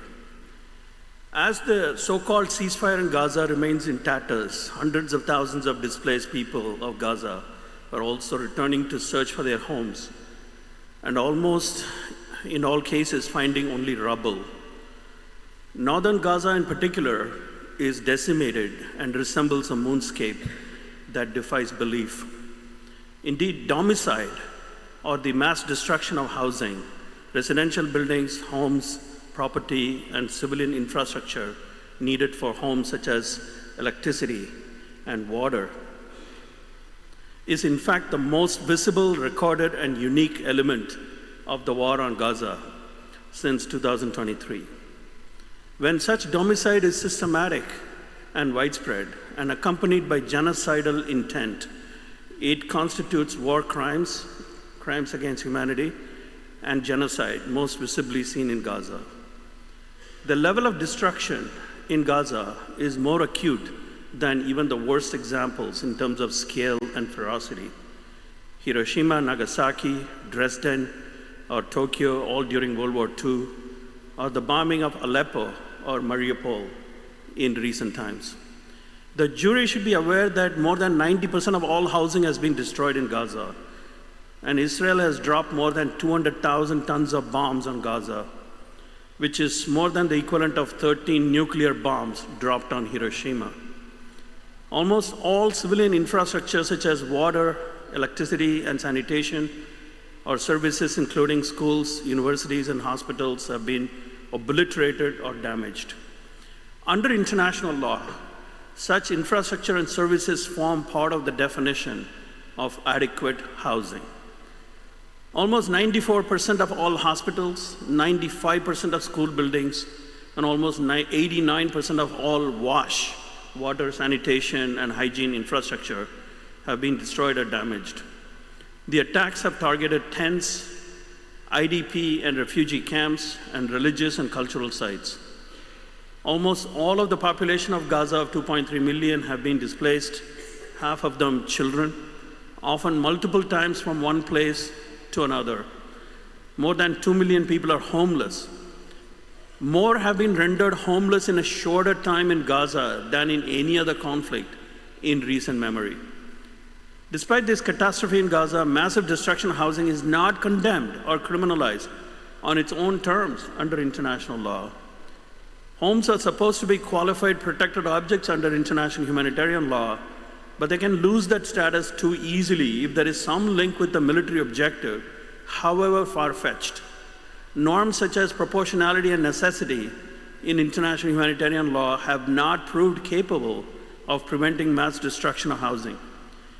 Indeed, the normative, moral, and political black hole in which mass destruction of housing exists is one major reason why I propose the term domicide to the UN General Assembly to name it, understand it, condemn it, and prevent it. The jury should take into account that the humanitarian, psychological, and cultural impacts of domicide are profound, as we just heard. A home is not just four walls and a roof, but a repository of memories, hopes, and aspirations. Destruction of a home leads to profound psychological loss and trauma. People mourn when they lose their homes and lives of dead ones, but not necessarily the loss of other items, even those essential for human survival. The mass destruction of housing and the neighborhood leads to the disintegration of community life, an intangible heritage which leads to profound cultural loss. Then there is the humanitarian impact of loss of a secure and safe place against the wind, cold, and heat, especially for infants, small children, older persons, and disabled individuals, as well as the gendered impact of lack of privacy on women. Indeed, destruction of a home destroys the possibility of enjoying so many other rights which depend on it. The ability to cook, access water and sanitation, or attend school. Housing is a gateway right to other rights, including the right to self-determination, because self-determination depends on having control over land. Destruction of homes, which results in the displacement, leads to the inability to enjoy self-determination over the land on which homes stand, which is why housing and land rights can never be separated. Domicide is, when seen through the prisms of housing and land, an attack on a people and their self-determination.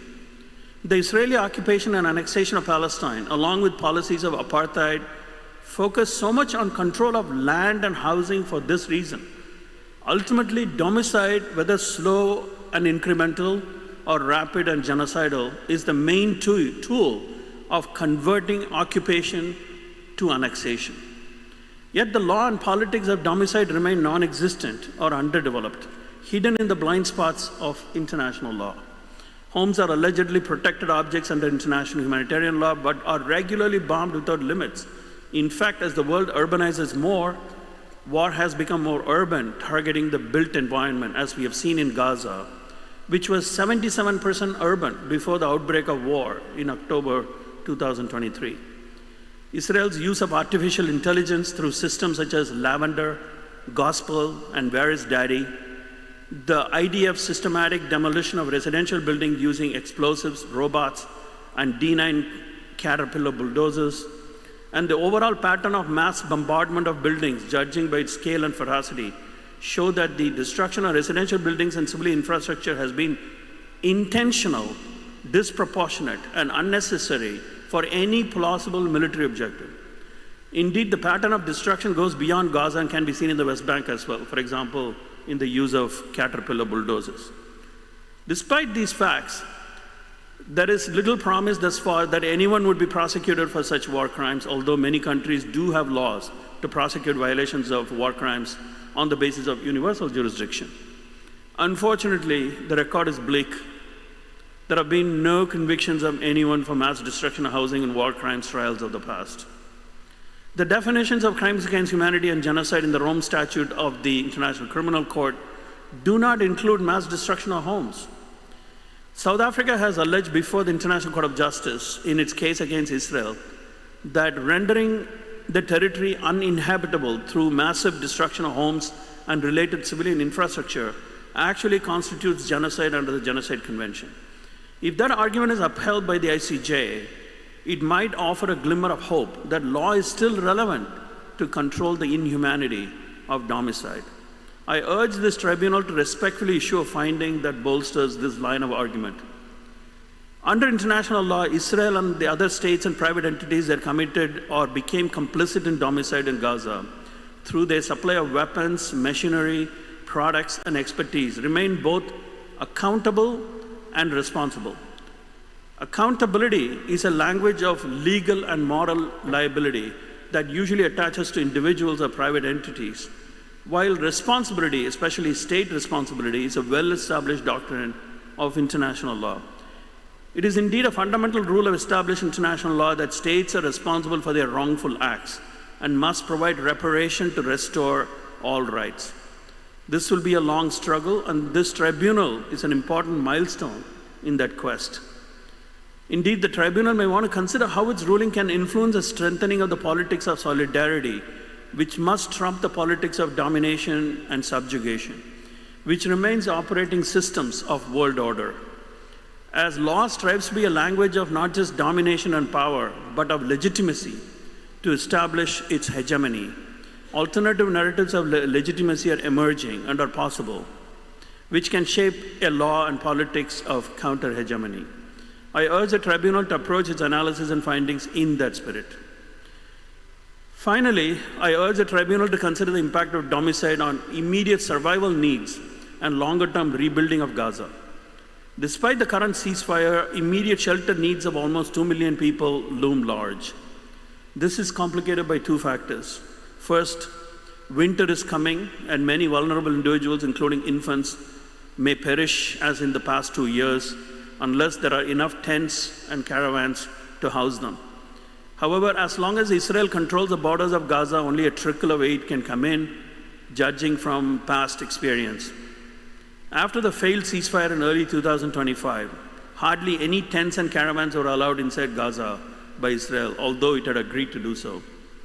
Second, the sheer volume of rubble created by the obliteration of all built infrastructure in Gaza has created an extraordinary challenge of debris removal and disposal.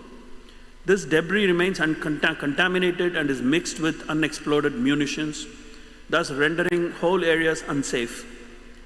But large equipment and personnel needed for this task cannot come in unless occupation and border control are removed.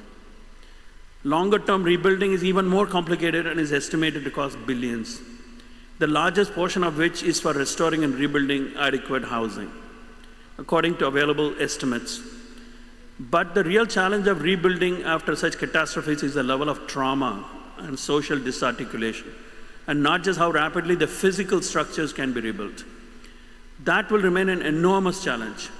It is thus manifestly clear that the Commission of Domicide, which has been the main tool of genocide in Gaza and the occupation of Palestine as a whole, must be confronted in all its enormity, as consequences of domicide are in fact among the biggest challenges to the recovery of the Palestinian people. The jury will want to consider this in its deliberations. Thank you.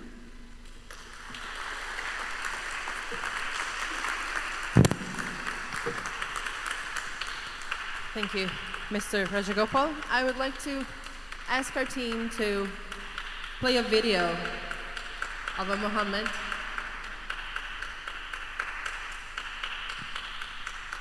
Thank you. Thank you very much. We all know homes are essential parts of our lives, and since Mohammed has been speaking about a loss of one, it's time to see a video.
I would like to ask members of the jury if we have any questions about this topic. Thank you very much, Mr. Rajagopal, for your presentation.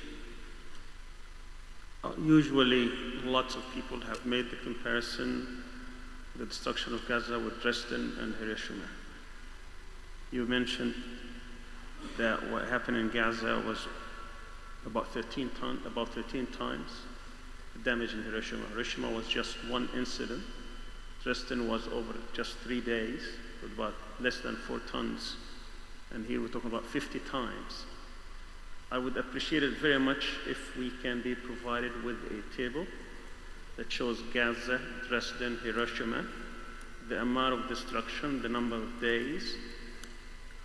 It is reported that Hiroshima was about 70% destruction, while Gaza, as you mentioned, over 90 or 95%. The number of victims, I believe they will exceed probably 200,000. We may have just official numbers, those who have been counted with names, but those who have not been counted, probably much more. Even according to Israeli sources, they might exceed 200,000. So that would be much appreciated, just to see it in a table format with the 2 incidents that most experts would talk about, Dresden and Hiroshima, as being the highlights of World War II, and how that compared to what's happening, and the fact that this is just a matter of an hour or two and a day or two, while this has been taking place over 734 days. Thank you.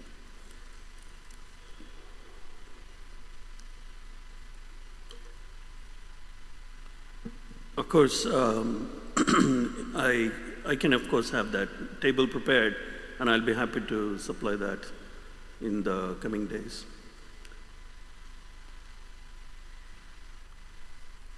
Thank you very much. Do we have any questions for Mohammed?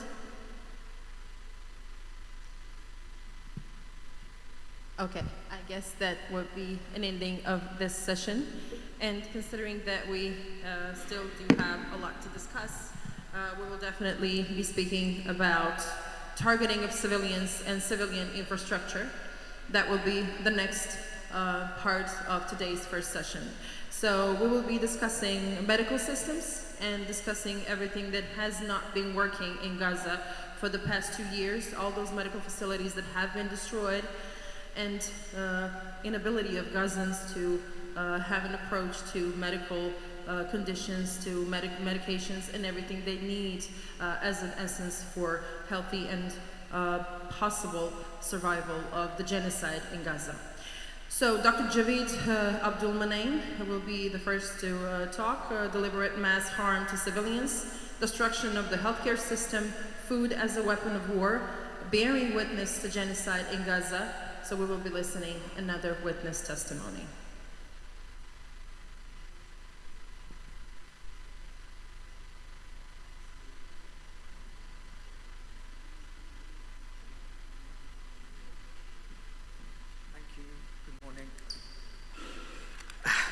Good morning.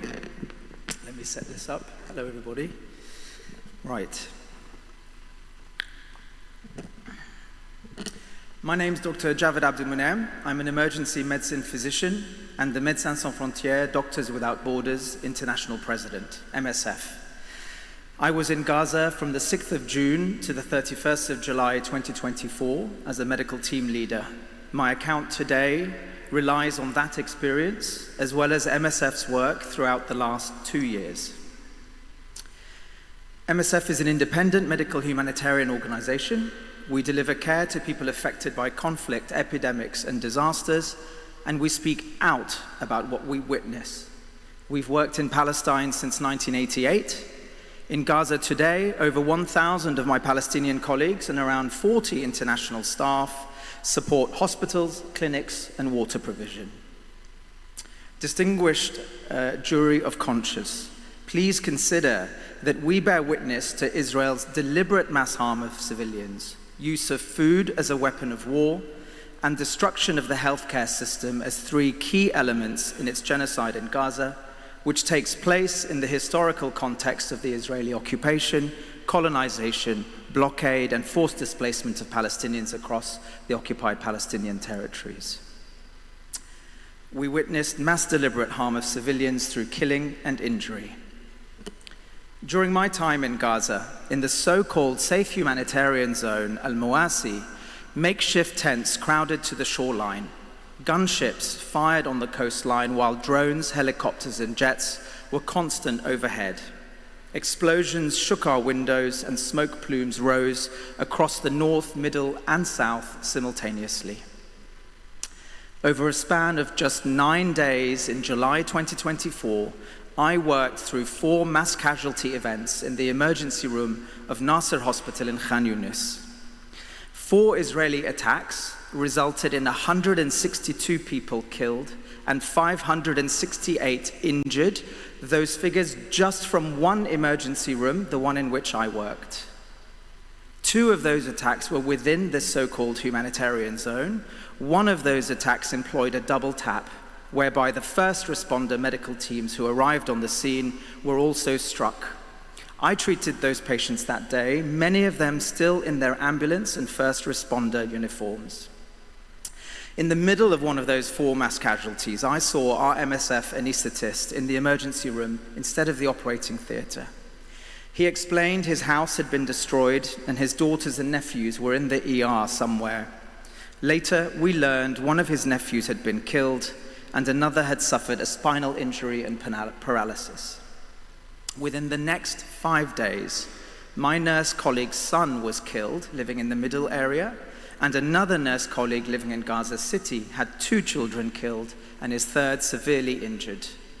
Jury, please consider how the Israeli attacks were so indiscriminate through disregard for civilians that death became routine.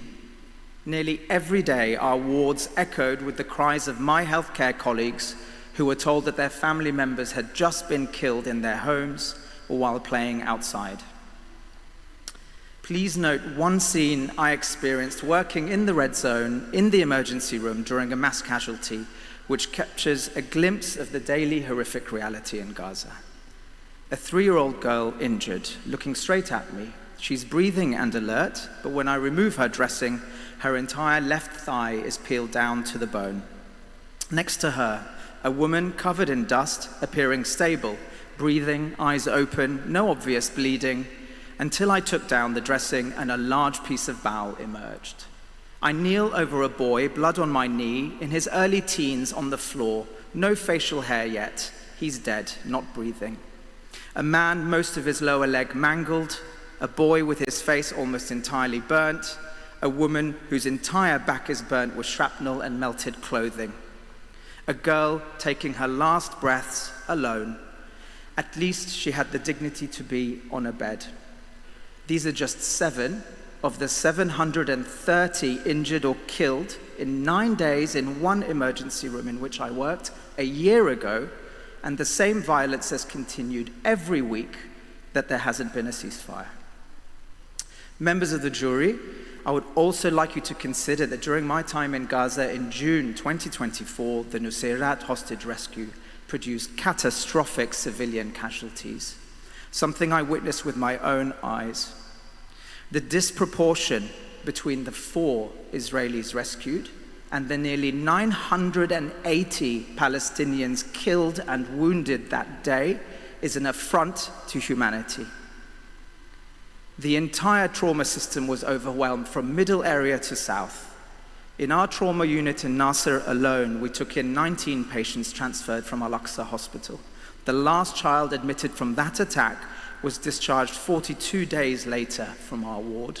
He'd suffered an amputated forearm, a brain injury with memory loss and seizures, and still had a metal external fixator attached to his femur.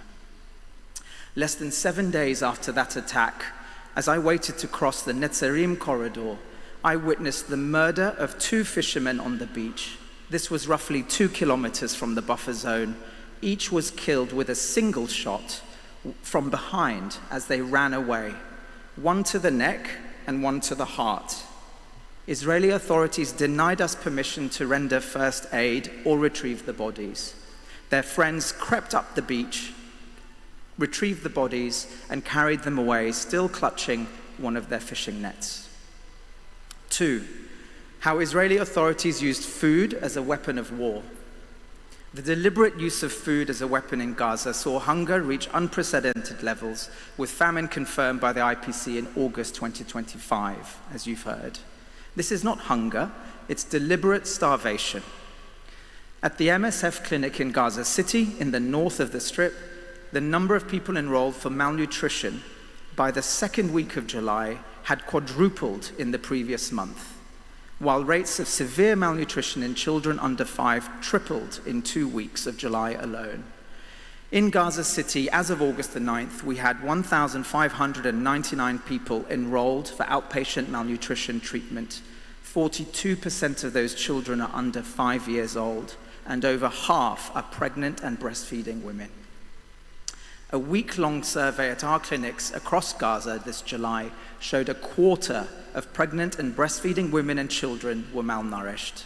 Our 4 outpatient feeding centers were overwhelmed, facing demand driven by deliberate starvation. Members of the jury, during this time, people were forced to seek food at the Israeli and UN-led militarized food distribution sites run by the so-called Gaza Humanitarian Fund, GHF. Distributions at GHF sites were accompanied by extreme violence. Palestinian men, women, and children seeking food came under fire from Israeli soldiers and from American security contractors. Our teams on the ground treated people with gunshot wounds, barbed wire lacerations, and crush injuries from stampedes, all sustained while trying to receive aid at GHF sites. Between 7th of June and 24th of July 2025, in just 6.5 weeks, in just 2 of our facilities, we received 1,380 injured individuals and 28 dead from 2 GHF sites. The anatomical precision of those injuries suggests intentional targeting rather than indiscriminate fire. And this is only a fraction of the total injured and killed seeking food aid at GHF sites. These are just the patients we saw in our own clinics. Esteemed jury, our colleague Abdullah Hamad was killed on the 3rd of July this year. Israeli forces deliberately targeted a group of people, including Abdullah, without warning as they waited for aid trucks to collect flour in Khan Yunis. Jury, we highlight that the famine and deaths at food aid sites were not accidental. They were deliberately orchestrated by Israel. 3, on the destruction deliberately of the healthcare system. Medical facility closures and direct attacks on health infrastructure. In the space of 8 days in July last year, while I worked in Gaza, Israel's evacuation orders resulted in the closure of 13 medical points, 4 primary healthcare centers, and 3 hospitals. This included our MSF Gaza clinic, one of the only functioning clinics for wound care in the north, and the Ministry of Health European Gaza Hospital in the south. That last closure resulted in an influx of patients to Nasser Hospital where I was working. Families wheeled their injured loved ones on their hospital beds, kilometers from hospital to try to get them care that day. From October 23 until September of this year, MSF evacuated staff and patients from 24 health facilities. We've endured 50 violent attacks, including airstrikes on hospitals, tank fire on deconflicted shelters, and attacks on convoys. On the 25th of August this year, Nasser was targeted again with a double-tap airstrike. It's the only partially functioning hospital left in southern Gaza. That attack killed 21 people, including healthcare workers and journalists, and one of our MSF staff sustained injuries to his chest. The jury should consider that Nasser is just one of many hospitals hit across the Strip. Since the 9th of August this year, there is not one single fully functioning hospital remaining in Gaza. Currently, only 14 of 36 are partially operational. On the systematic obstruction of medical supplies and equipment. Immediately following the Rafah invasion in early May of 24, medical supplies arriving from outside became minimal to non-existent. At MSF inside Nasser, as I worked, we ran out of ibuprofen, gloves, even wheelchairs and crutches. We had to borrow surgical gowns and lacked enough mattresses for beds in the MSF burns and orthopedic trauma wards. The jury should consider that in the first 7 days of July 2024, health services received less than 9% of our fuel needs. This triggered electricity rationing that at times meant no water on the wards until 2 p.m., no electricity in the inpatient areas, no sterilization services, and repeated power limits in operating theaters. At a time of influx of wounded from mass casualties every other day, for example, 6 surgeries had to be cancelled in a single day because surgical staff could not work without electricity. Jury, please note that Israeli procedures for authorizing and managing the entry of essential supplies into Gaza were and continue to be inefficient, arbitrary, and marred by blockages and delays. Only 2/3 of our supply requests have been accepted since October 2023. An average response time in these 2 years is 83 days for medical items and 64 for logistical. Some items take over 300 days to be approved by Israel. These obstructions prevented life-saving surgery and care. Last year, we recorded an 18% wound infection rate in 6 of our clinics. Healthcare workers systematically targeted. Over 1,700 healthcare workers have been killed since October 2023. At MSF, 15 of our colleagues have been killed by Israeli forces in Gaza. Moreover, our colleagues were displaced multiple times, starved and maimed. Dear jury, take note that Doctors Mohammed Abu Nujayla and Ahmed Al-Sahar, MSF doctors working in Al-Auda Hospital, were killed when the facility was struck in November 2023. We had repeatedly informed Israeli authorities that Al-Auda was a working hospital with patients and medical staff, and therefore protected under international humanitarian law. A few days earlier, our colleague Ala Al-Shawa, a nurse, was killed when a clearly marked MSF convoy came under attack in Gaza City, despite having authorization to evacuate. He was shot in the head.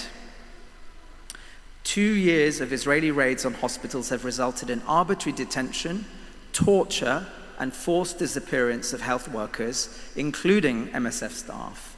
On October 26th last year, during a raid on Kamal Adwan Hospital, MSF surgeon Dr. Mohammed Obaid was arrested with 57 others.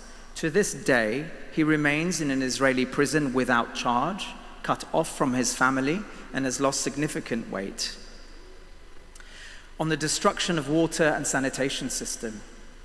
Beyond the healthcare system itself, jury, please be mindful that the water and sanitation system, integral for the public health of the population, has been destroyed by Israel. In June 2024, a UN assessment of the water and sanitation system revealed over 100 kilometers of the sewage network and 60% of the sanitation system destroyed, including the totality of all heavy machinery needed to manage solid waste. Less than a third of the fuel needs for desalination pumps and water trucks were allowed by Israel that month. This all, coupled with the serial displacement of the population and breakdown of vaccination programs, meant that polio was declared in Gaza while I was there. It had been eradicated years previously. In our primary care clinics, top diagnoses were water and sanitation related: diarrhea, skin, and eye infections. People lacked clean water, toilets, soap, and disinfectants. Members of the jury, a health system does not collapse by chance. It's destroyed when hospitals are deliberately struck, supplies are choked off, healthcare workers are killed or detained, and the water and sanitation system is ruined. As Gaza's health infrastructure collapsed, civilians are left without life-saving care. Patients with trauma injuries, chronic diseases, cancer, communicable illnesses, malnourished children, and pregnant women are dying from preventable causes. I ask you to recognize this for what it is: the deliberate dismantling of the means to survive. Conclusion: deliberate mass harm to civilians, food as a weapon of war, destruction of the healthcare system. Under these headings, I've described Israeli actions that in our witnessing and experience reflect a systematic and deliberate pattern of destruction, targeting the population in Gaza. The genocide is far from over. Aid is still not flowing in at scale. A humanitarian catastrophe continues to unfold, and there remains an urgent need for credible accountability mechanisms to deliver justice for the thousands killed and injured by Israeli actions over the past 2 years. Thank you.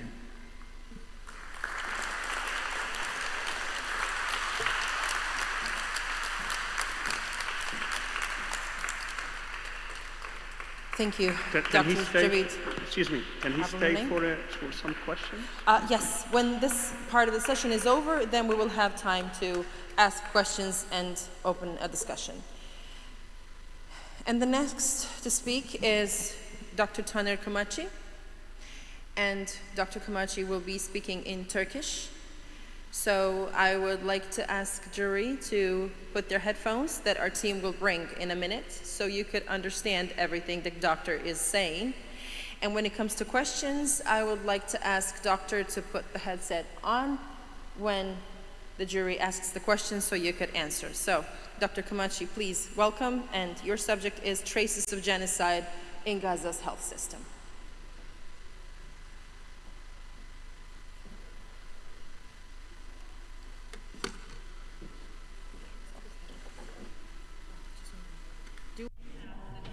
Already?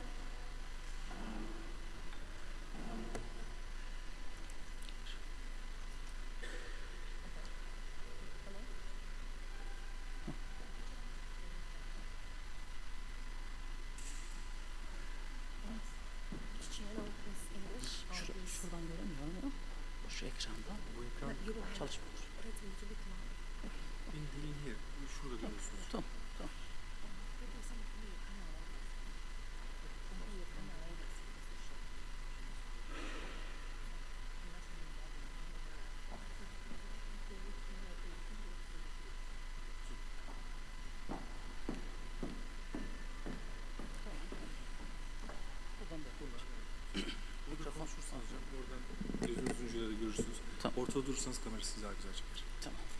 Siz ortaya koy.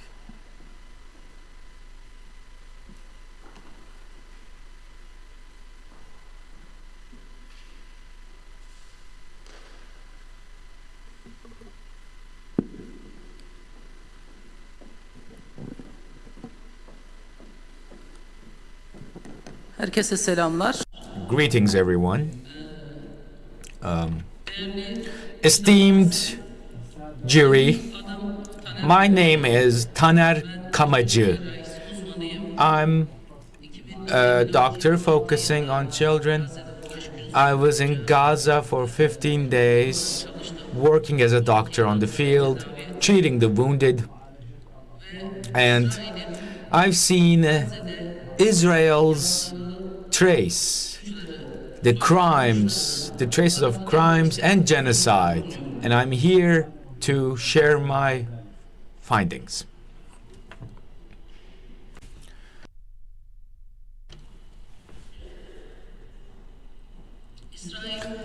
Israel in Gaza has committed various crimes, I'm sure, but as a health personnel, I especially focus on health and focus on Israel's crimes on health. Us, practitioners, doctors, define health as the individual, spiritual, physical, and social wellness of individual. So, 2 years, every day, the streets and houses were bombarded. Electricity, water, and its food taken away. Drugs, ambulance, and hospitals in need. How can these people can be fine physically, spiritually, or socially? Israel, in these 2 years, have affected all of people of Gaza, exploiting their need for health. Israel's atrocities in terms of health systems are summarized in a couple, let's say, titles. One is the fundamental necessities for health system and their restriction. For a healthy life, before anything else, we need shelter, electricity, clean water, necessary food and supplements. These are the needs. Sewage systems, extraction or vaccination of children are needs. From the beginning of the war, Israel has focused on the electricity of Gaza, restricting the water distribution systems, affecting the entire populace of Gaza, stripping them of their fundamental right. For 18 years, they were under siege as already. For many needs, they relied on external aid. The people of Gaza now couldn't reach the external aid given to them by severely restricting their accessibility, making the people of Gaza starve and use this starvation as a tool of war, a weapon of war.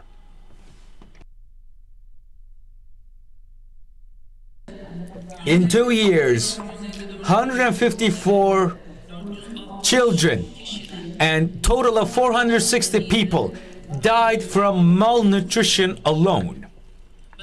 This has been reported. In my time in Gaza, I've seen these in hospitals, in the hallways of hospitals, on the ground, wrapped in a blanket, lying on the ground or outside the hospital, just with a sheet or a blanket or maybe some nylon covers, not protecting themselves from heat or cold in tents haphazardly built, having trouble finding even bread, waiting behind tankers for hours for drinking water, not being able to sate their toilet needs, waiting in lines for hours. I've seen these and I've witnessed all of them.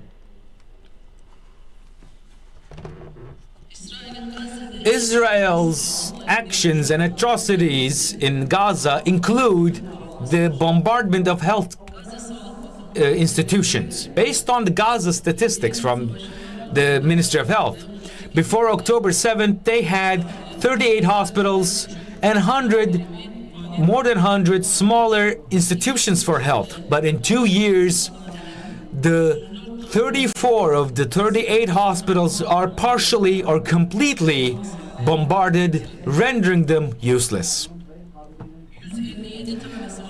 Of 157 healthcare centers, 103 of them are completely demolished, and of 197 ambulances, they were intentionally targeted and destroyed.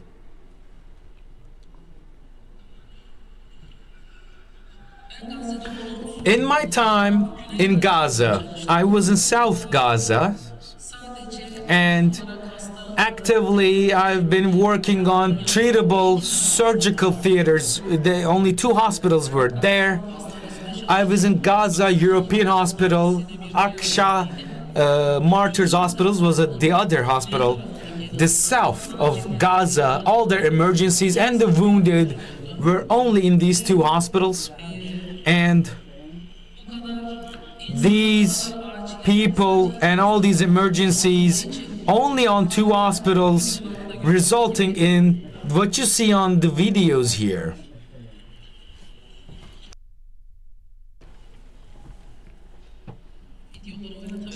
Can we play these videos? Maybe the technical team can help us.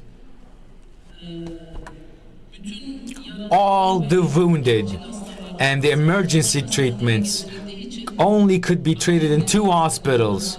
Their emergency clinics would work 24/7, always busy.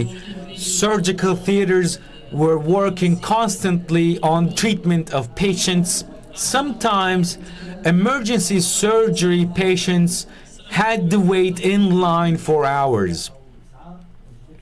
And in Gaza, I've also witnessed that ambulances, since most of them were damaged by Israel, sometimes patients would be carried on horseback or with horse carriages, coming to emergency where their intestines are ripped, arms and legs just ripped from their bodies, carried alongside them. In this video, this is my video. This is from the European Hospital Emergency Clinic. Tens of children, as you can see. Such a war we see where the emergency are filled with children.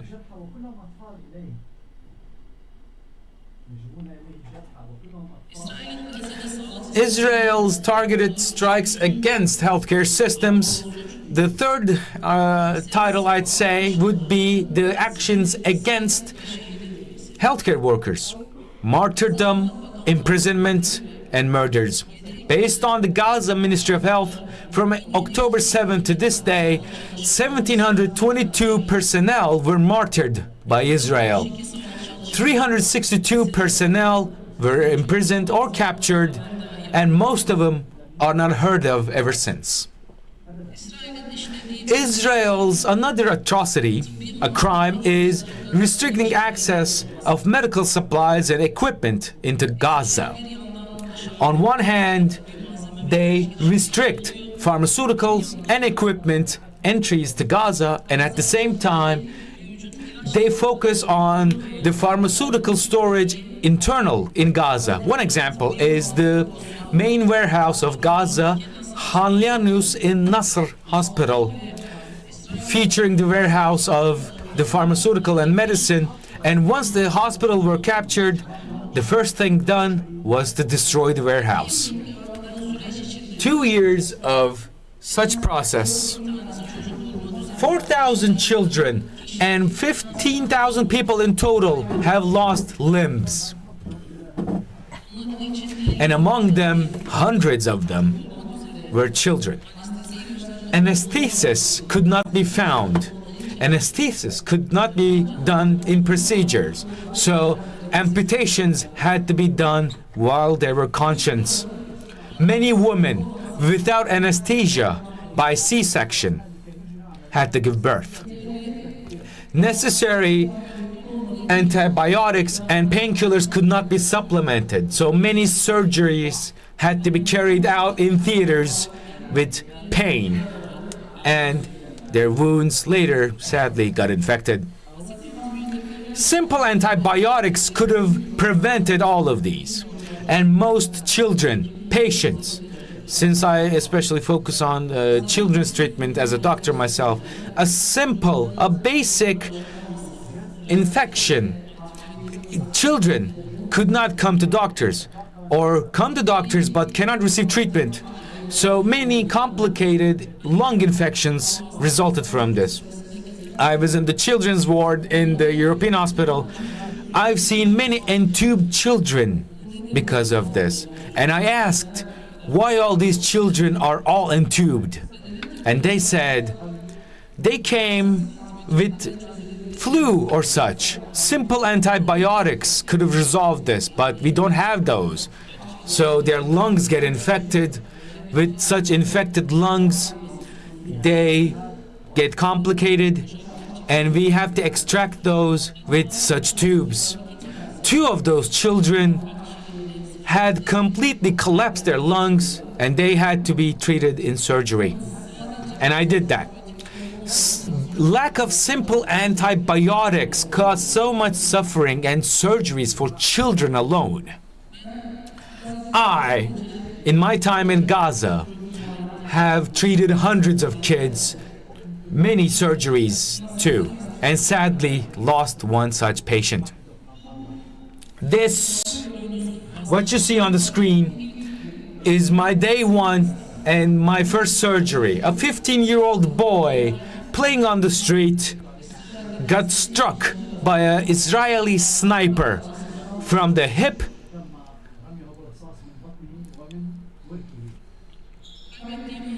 and the patient I lost was an 8-year-old child hurt by a shrapnel in the intestines, ripped intestines. We recovered the intestines with a simple surgery, but 3 days later lost in ICU. I want to talk about this child's story. This story, I believe, reflects the genocidal actions of Israel in Gaza. Israel's war is not against Hamas in Gaza. They're fighting against children, not just with bombs, with other steps too. And this story, I believe, reflects that. They're in Han Yunis in their house, just sitting down. They get bombarded, the house gets destroyed. The child is under the rubble. A piece of shrapnel serves 5 cuts in the intestines. Recovered under the rubble in 5 hours later. Transferred to the nearest hospital, sadly, with no possibility of a surgery. They need to come to the hospital where I am, but the ICU, surgicals, all theaters are full. All services, all beds, nothing. Sometimes multiple patients in a single bed even, so we cannot take in the patient. After a while, we get a space, and this patient is admitted into our hospital, but they cannot find an ambulance now. Israel has struck all the ambulances. 15 hours later, the patient is carried, wrapped in a blanket, in a pickup truck, arrived to our hospital. We took him to the ICU. We see blood loss and what we call sepsis, a serious infection, in complete shock. the treatment is emergency, but all of our operational rooms are full with multiple patients at times. The child could not wait, and for the first time ever in my life, I brought him to the endoscopical unit and did the surgery there. With brief anesthesia, the intestinal part was simple, relatively, but post-surgery, I could not give them antibiotics or other serums, nor blood, necessary blood. And 3 days later, they passed away. Look at the stages here. It's not just the bomb. It's the rubble. The rubble's extraction equipment is also struck. Ambulances are struck. Hospital pharmaceutical resources are struck. Multiple aspects are struck in this strikes. That's why it's not a war, it's a genocide, as we say it. And now, before your presence to everybody, I wish to ask, I ask you this.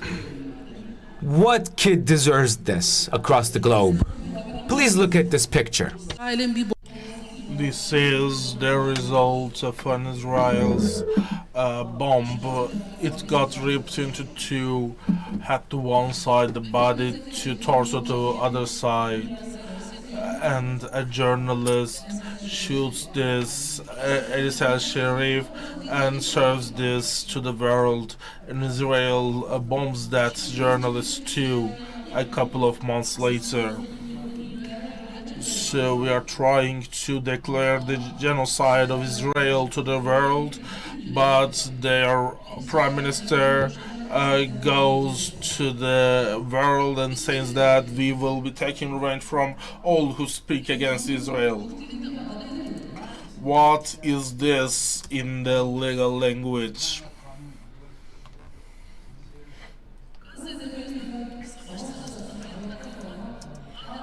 In Gaza, surviving the war is literally a miracle. While playing at home, while on the road, you might get shot by a sniper, you could be blown to bits by a bomb. If you go under rubble, Israel won't let the equipment to free you. And let's say that you survive that while you are on the way to the hospital, you cannot, because Israel has already shot the ambulances. Let's say that you have reached the hospital. Is it over? Have you survived? No, because all of the operating rooms are full. The urgent patients has to wait for hours for operation. Let's say that you had your operation. Can you survive? No, again, because they lack sterile, clean hospital room, no antibiotics, no painkillers. Why? Because Israel has blocked them all. Let's say that you had your surgery. Let's say that they are going to discharge you. You have bandages all over you. You are going to go home, right? Has this child survived? No, they no longer have a house to go. Maybe they have lost all of their family and they are now alone in the world.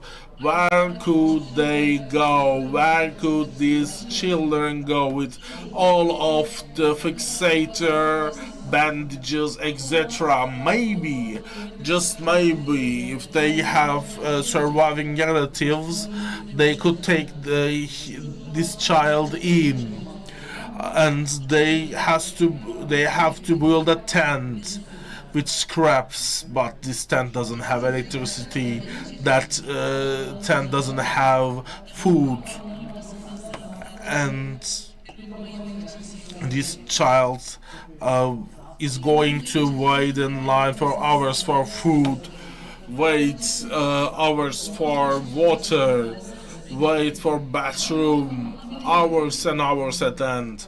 They won't even remember to bathe. They will forget what baiting means. They will feel the pain of their relatives. Also, they will have to endure their injuries. Ain't that genocide?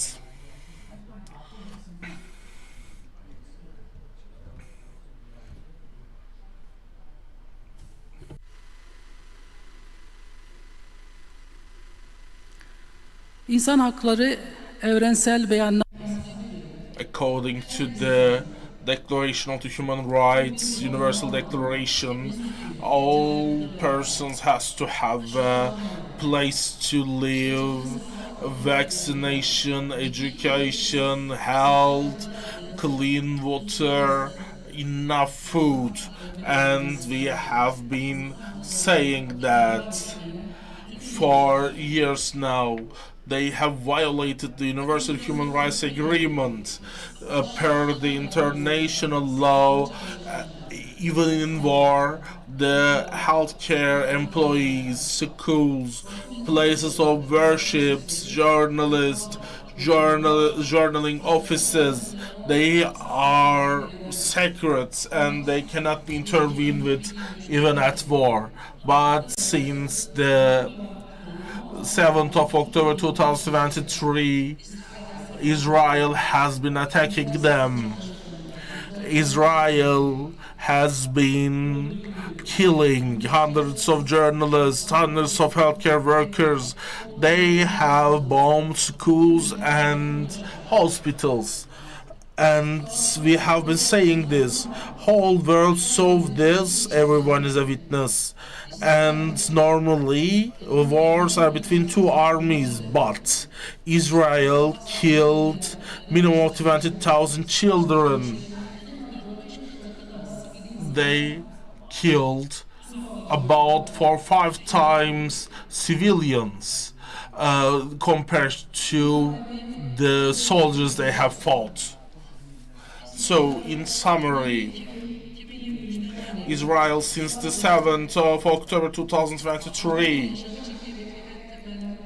they prevent the basic needs from entering the country. They have bombed many hospitals, burned many hospitals, martyred hundreds of healthcare workers, took them captive and prevented the necessary medicines to be entered into the country, and they continue the war of genocide in that. And as I, Dr. Taner Kamaji, PD, I have been a witness, and I want Israel to be judged in the official courts and also in the conscience of all people.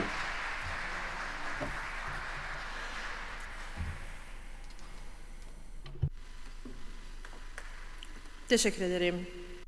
Machi. I understand that we all have a lot to say when it comes to genocide in Gaza and ongoing war and ongoing genocide. But I would like to ask, please, all of the other speakers to stick to those timelines that we gave them in order for everyone to have a place and time to speak and say what they want.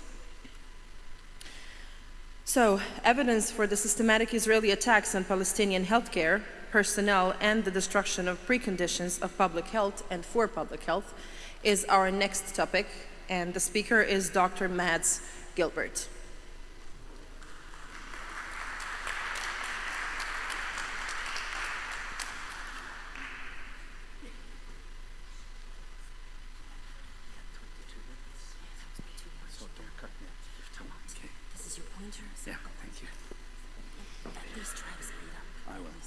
Absolutely.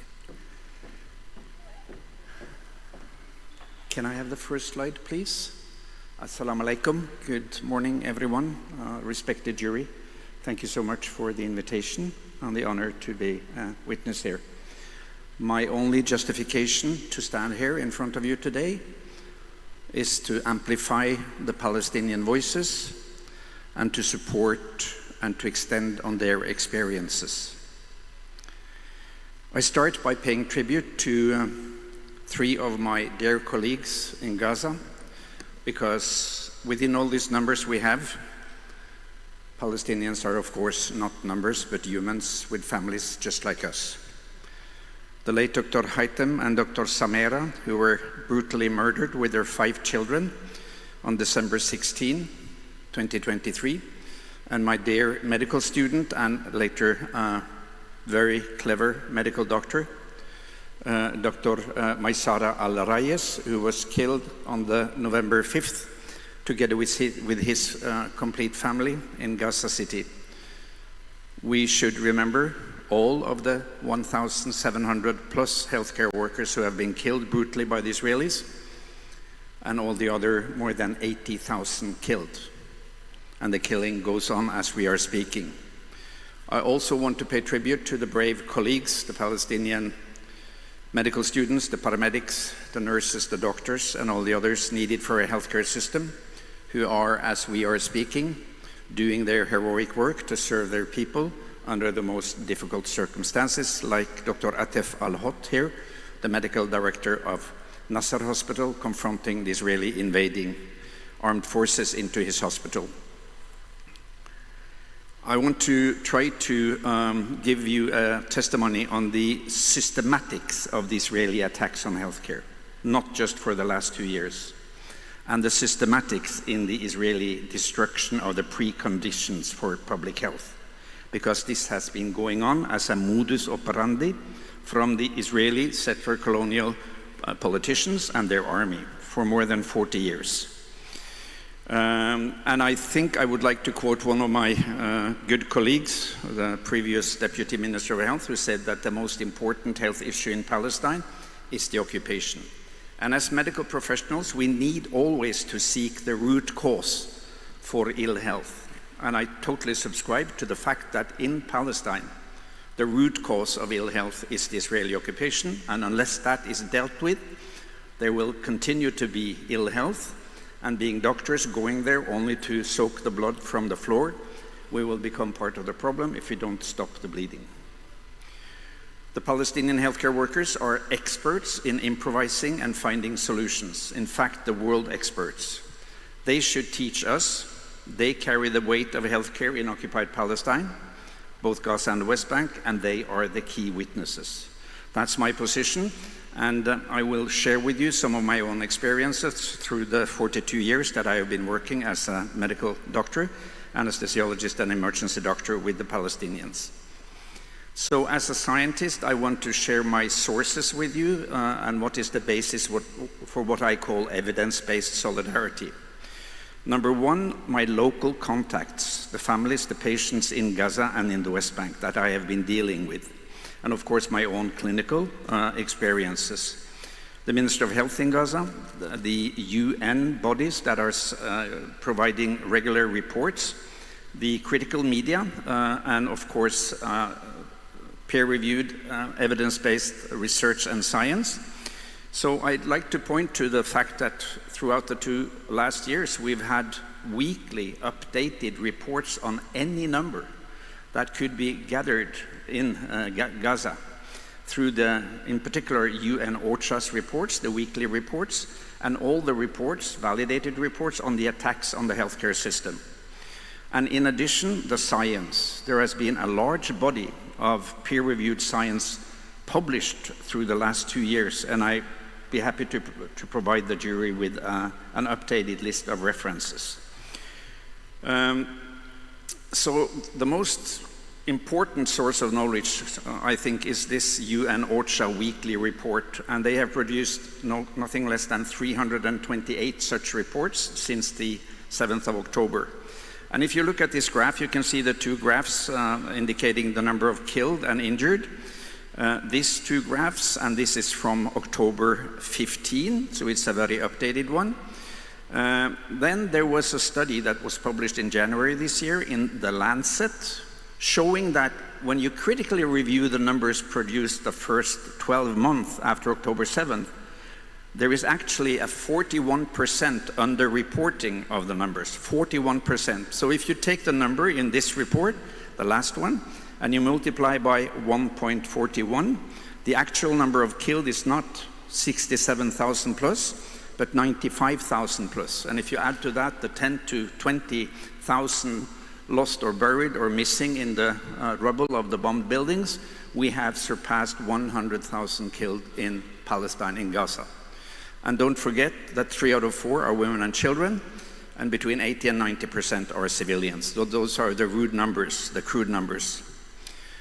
Also important documentation sources are the experiences you have yourself, and my experiences with the Palestinian families, and in particular the patients that I've met. So let me just take one brief story. This is Amal. I will not give her family name for security reasons. Here we received her in Shifa Hospital in January 2009 during the Operation Cast Lead. She had been buried in the bombed house after a massacre in Zaytun. She stayed there for 3 days, and then she was recovered by her brother. She was nearly dead when she came. She was resuscitated by her team, Palestinian team, and she survived, although with 2 Israeli shrapnels in her brain, too difficult to remove. I followed her and her family. This is her twin brother, Abdullah. Excuse me for the wrong year, it should be 2012. She's carrying this hat because of the pain, the nosebleed, and the air bleed from the 2 shrapnels, but they both do well in school. I meet them every time I go to Gaza, 2 to 3 times a year, and this is in 2022, when she said, when I asked about the difficulties, after she married and got 2 kids, she said, life must go on. That's the attitude of the Palestinian people. I've, of course, been in constant contact with her during the last 2 years. This is from a few days ago. They have been displaced 3 times to the south. She now has 3 kids. All 3 of them have been starving. And she says we cannot go back to Shashaya because of the Israeli presence there. She has not been able to find a tent, which cost $900. And she's basically having her whole household in this truck behind her. These are the faces of the victims of the Israeli genocidal attacks on people in Gaza. Do not forget that there are victims from the previous attacks, like Amal and her family. Abdullah, her twin brother, was captured by the Israelis for no good reason and remains in captivity, probably heavily tortured. We wait for him to come back. So Amal and her family are our responsibility. And it is horrible to just see that after 2 years of these horrendous crimes perpetrated in Gaza, it goes on, and we have not been able to stop it. After each bombing, there is hectic activity in the operating rooms. This is in Shifa after one of the bombings, not noticed in the media at all, in September 2019, a young boy who was hit on his motor bicycle delivering pizza. And I can assure you, you never forget the feeling of lifting carefully an amputated leg of an 18-year-old boy, still warm, down to the floor to wrap it up and give it to the family for burial. We have done scientific studies on the amputations caused by the Israeli attacks in Gaza, and we found that the systematic targeting of extremities, arms, legs, knees, ankles, and hands is the same pattern as during the Intifada, when the Israelis do not want to kill, but they want to invalidate and to hurt and harm as much as possible. Every amputation will need 10, on an average 10 surgeries to be able to fit a prosthesis. Now there are between 1,000 and 2,000 child amputees in Gaza, which will need between 10 and 20,000 surgeries just to rehabilitate these kids. So it's imminent to build up again the capacity in Gaza for surgery. So my first point is that the attacks on Palestinian healthcare is very systematic. It's part of their strategy. Let me take you back to 1982, when the Israelis invaded Lebanon, besieged Beirut, cut the water, the food supply, the water supply, the medical supplies, and bombed it night and day. This was my first mission to Lebanon rather, and working together with Palestinian medics. 2 points about this picture. Number one, the majority of the people doing medical work in Gaza and in Lebanon and in the West Bank are the Palestinians themselves. Number two, we could see clearly the pattern of attacks on ambulances, on hospitals, on healthcare personnel, 1982. And there was a commission. It was the McBride Commission. I was a witness for that commission in 1982. And if you look at the second page of the complete report, you can see that the vice chairman was Professor Richard Falk. I suggest we give him a big hand for having been standing out for so long, 41 years. Thank you, Richard. And my second point is that despite all these reports, this is the Goldstone report from 2009. This is the inquiry report from 2014, when the attack was just as bad on healthcare, and the UN report, and also the tribunal in Brussels, actually documented, and that's important, but it did not change the impunity of the Israeli war machine. They continued, despite all this documentation that we have had through all these years of the same pattern of attacking healthcare, civilians, schools, all these different types of brutal war crimes. So the evidence of the long-standing Israeli attacks on Palestinian healthcare and healthcare workers is overwhelming. I'll just give you, as a scientist, some numbers. This is from the health cluster, which is which has been reporting weekly also from Gaza after October 2023. The yellow bars on this graph are the hospitals that are in function, the gray bars, non-functional. And this is 6 weeks, the first 6 weeks after October 7. So on October 8th, there were 34 partially functioning hospitals. On November 14, only 8. This is the result of the systematic attacks on healthcare in Gaza, in order to rob the people of the cornerstone of safety in a society, which is a hospital and healthcare. And when you rob the people of that safety, the intention is, of course, to have more people killed and dying from complications, and it is to kill the will to resist. That's the objective of the attack on healthcare. And the invasion of the hospitals, as you know, has been followed by rampage, by vandalization of MR machines, of ICU machinery, the cancer hospital for children, the cancer hospital for adults. Everything is sort of systematically destroyed. And in 2024, UN reported nearly 600 attacks on healthcare in Gaza. And you know, this is one of the well-known ones, the attack on El Ahli Arab Hospital. And here, Dr. Abu Safiya, the head of Kamal Adwan, still imprisoned, along with 301 other healthcare workers still in prison, being tortured. So the pattern is systematic, attacks on hospitals and on healthcare workers. WHO has a dashboard, and you can see the internet address there, and you can actually search for attacks on healthcare all over the world. And here I've done a search with the search term occupied Palestinian territory, West Bank and Gaza, and you can see the numbers of attacks, of killed, of injured, during the last 2 years, from October 10 to October 22 this year. And the numbers sum up to 2,853 killed or wounded patients and healthcare workers in Gaza for the last 2 years, 4 per day or 1 every 6 hours. Extremely systematic. And this is a clear modus for the last 20 years, systematic attacks. If you do the same search on the same dashboard, but go 20 years back, which I've done in this search, you can see the numbers of attacks, of killed and of wounded, and I've summed it up for you. So there has been 4,243 Palestinian patients and healthcare workers killed or injured over the last 20 years, in more than 6,500 Israeli attacks on healthcare in Gaza and the West Bank. Staggering numbers, with full impunity. They can continue to stop the water supply, the power supply, the supply of medicine, napkins, food for the patients, food for the staff, everything to strangulate and to kill the healthcare system. Completely systematic. And I took this picture in March 2008, one of the Red Crescent Hilal ambulances. And the second video is from February 2024. Same.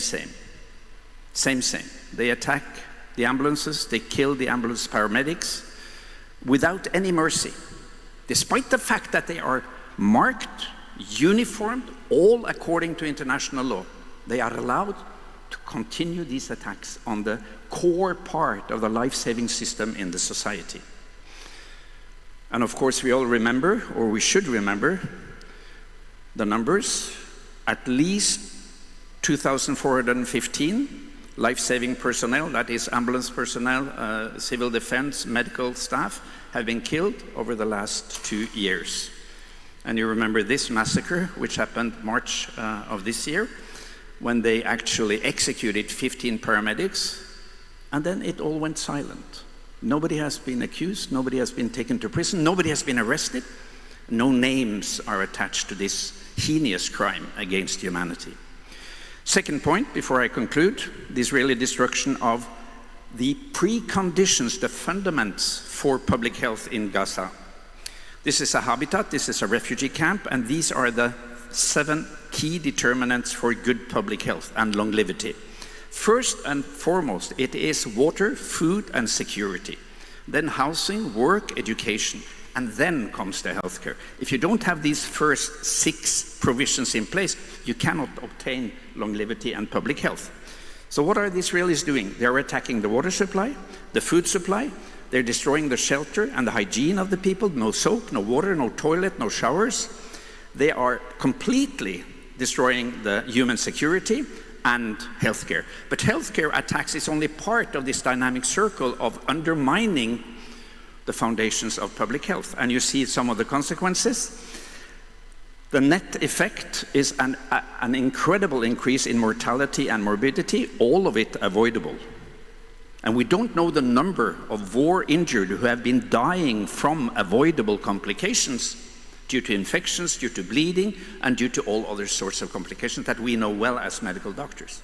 All systematic. And what is the effect of this? I'll show you. It's a massive negative effect on public health. Let me just give you this very brief little overview of all the society elements that they have destroyed in Gaza. This whole list is, of course, all elements that will provide good or bad public health.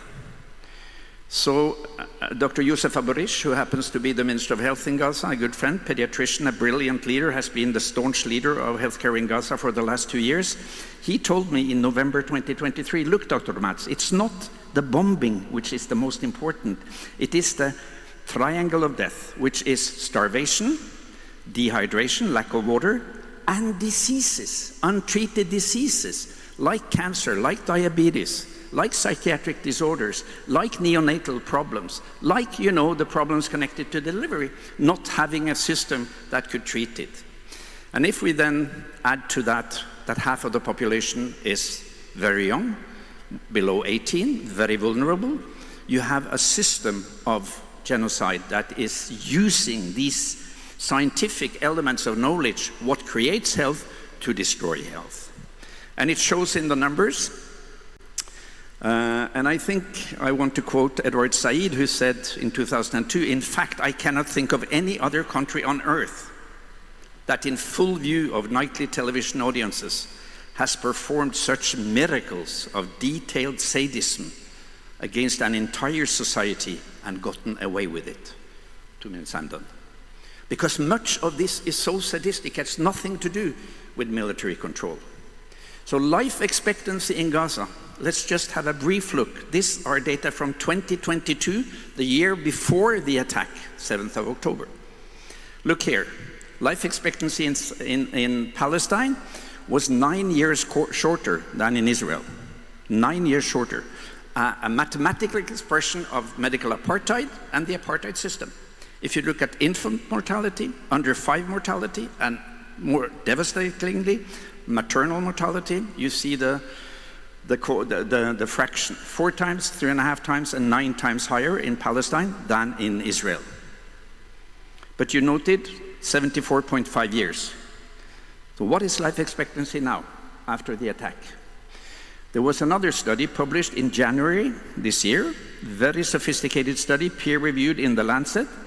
They show that through the first 12 months after 7th of October, life expectancy in Gaza has dropped by 35 years. It's cut in half. It has never ever been documented in medical science, this dramatic effect on life expectancy. And that means, my friends, that the kids in Gaza can expect to live 44 years shorter than a Jewish child in Israel. Can you have a more dramatic mathematical expression of the injustice and the apartheid than this number? And it's all deliberate, it's all systematic. So, to sum up, the key medical problem is the long-standing occupation and the Israeli impunity. And as Desmond Tutu said, if you are neutral in situations of injustice, you have chosen the side of the oppressor.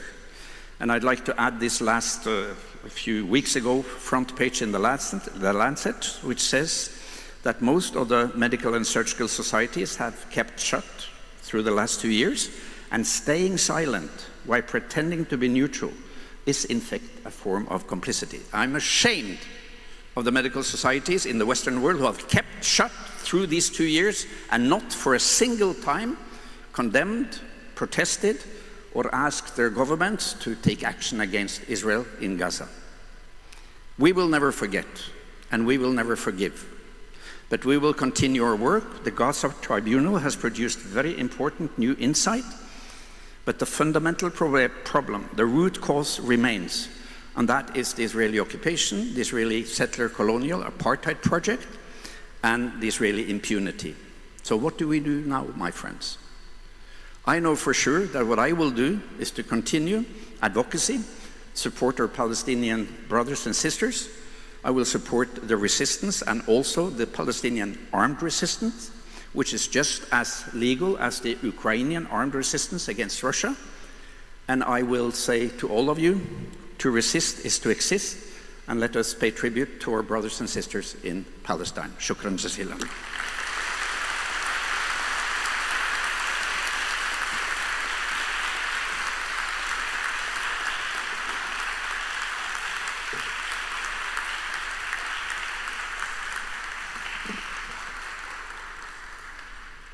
Thank you, Dr. Gilbert. And now I'm calling for Gwen Daniel from Healing to Survival is the topic, Gaza's mental health crisis amid genocide.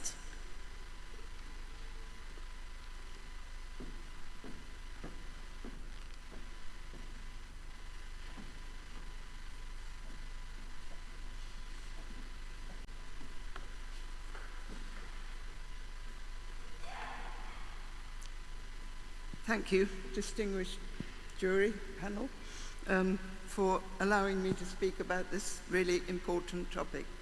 Can I just check that people can hear me? Okay.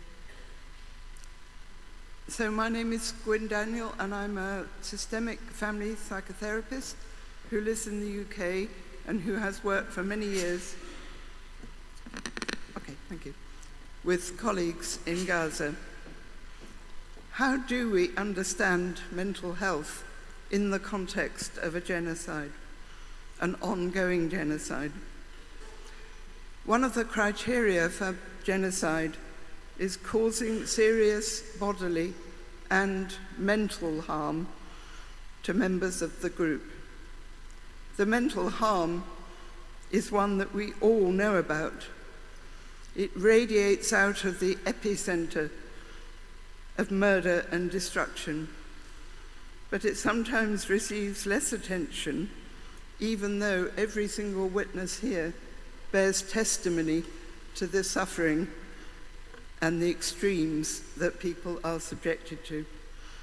In this presentation, I want to share some principles for understanding and responding to the mental health crisis in Gaza, to speak about some of the components of the genocide and their psychological impacts, and then to discuss what are the minimum requirements for any recovery. And I just want to say that my talk is profoundly informed by my colleagues of the Palestine Trauma Center and the Gaza Community Mental Health Program, whom I've met with regularly and have learnt from them all the extremes of suffering that they and their families have been subjected to. So what is an ethical approach to mental health? The effect of 2 years of genocide on the mental health of the population of Gaza is incalculable. We have to be very modest in even trying to assess the impact of it. We have to be humiliation.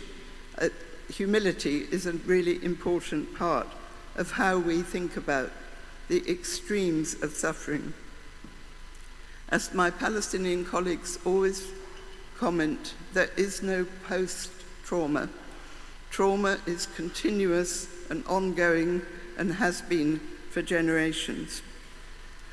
So while many individually focused interventions for trauma may be helpful, the only ethical responses to collective trauma on this scale are those which address decades of political violence and the need for self-determination and liberation.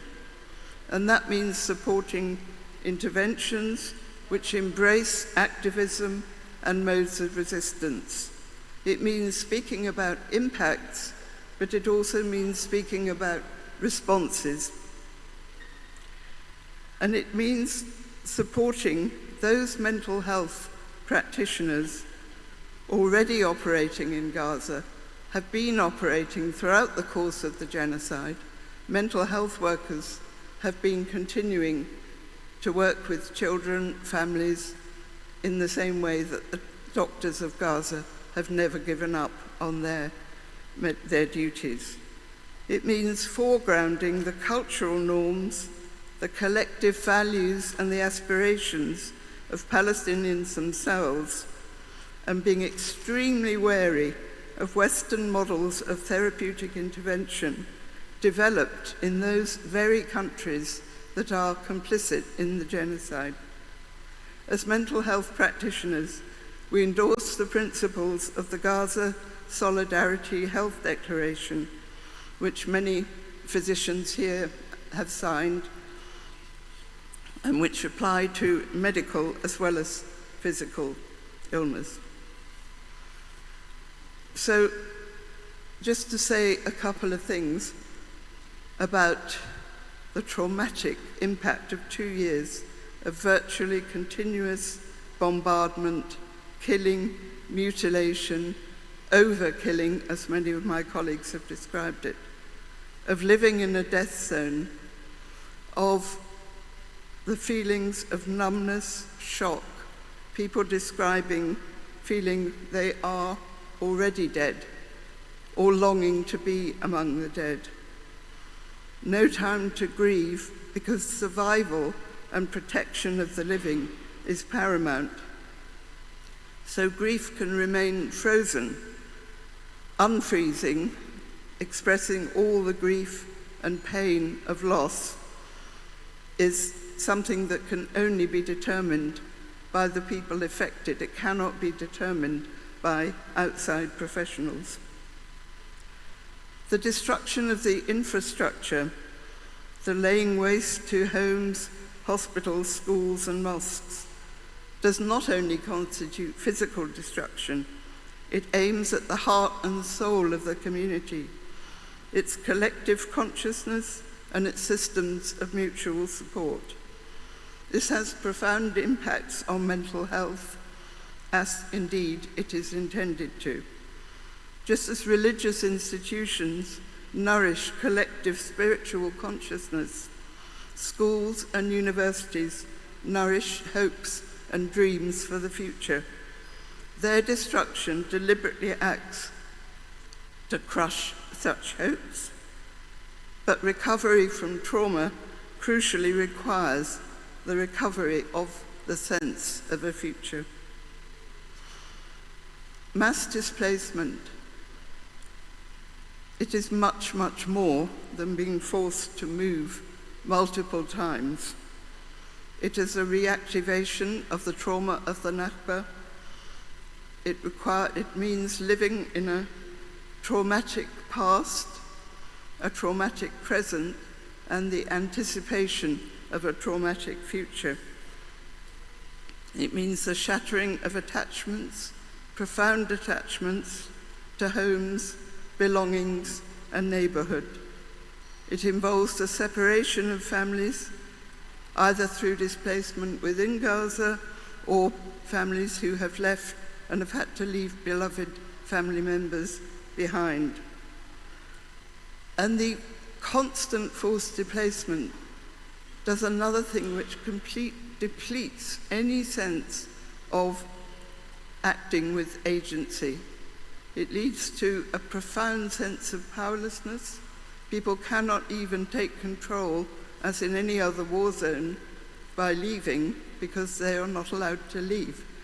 Gaza is unique, I think, in being one of the very few areas where people are imprisoned within the war zone. We've heard about mass starvation, and I will just highlight a couple of aspects of the psychological impacts of mass starvation. And they include the profound impact, as our colleagues have spoken, of parents feeling guilt, shame, and helplessness at not being able to feed their starving children and witnessing them crying with hunger. This has the potential to profoundly disrupt the relationship between parent and child, and likewise for mothers who are too malnourished to breastfeed, they are deprived of that precious bonding with their children that breastfeeding produces. I will say a few things about the impact on children. This has been described by UNICEF and others as a war on children. And we have to remember that in a settler colonial society, children are not intended to have a future. Children are a demographic threat rather than a resource to be celebrated. Nearly 40,000 children have lost one or both parents in this genocide. And within Gaza, children who are bereaved of a parent or both parents, would normally be cared for by extended family. But of course, extended families too have been wiped out or are too debilitated to be able to fulfill this task. We know from studies of trauma on children that the exposure to constant states of fear, hyperarousal, will have permanent impacts on children's brains, because there are no contexts where children can calm and recover from those states of hyperarousal. We also know that the way to help children in those situations is the provision of a calm environment, a structure, a routine, such as we know schools, which are so enormously valued by the children of Gaza and their parents, can provide. So the reintroduction of schooling is going to be absolutely crucial. We also know that children have had to fulfill adult responsibilities, which for many of them have been unmanageable beyond their physical and psychological capacities. Looking after younger siblings, fetching food, fuel, and water, helping elderly or disabled relatives. So to summarize, the mental health impacts in Gaza cannot be encapsulated by the conventional means of mapping rates of psychological symptoms displayed by individual members of the population. The impact on an entire population of being subjected to such immeasurable suffering requires a different approach. It needs to be understood in the wider context of a brutal onslaught on the very wellspring of collective life, with a deliberate aim of fragmenting the population and severing them from their homes and their land. Now, our knowledge of trauma includes understanding the basic conditions for recovery: safety, the restoration of agency over extreme powerlessness, accountability, restitution, and justice. None of these conditions exist, nor are even envisaged in the so-called peace plan. While the need is massive and overwhelming, interventions must include the resources of those mental health practitioners within Gaza to continue their work. They have provided services to families throughout the genocide, operating at great risk to themselves and operating crucially within the existing political structures of Gaza. They are thus exposed to all that is implied by that weasel word in the Gaza peace plan, de-radicalization. They are exposed to those risks.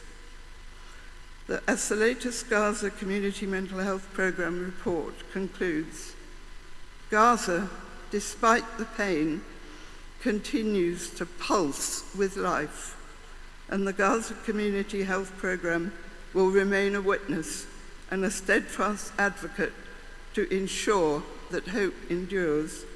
It is the duty of all of us in the international community to remain alongside them. Thank you.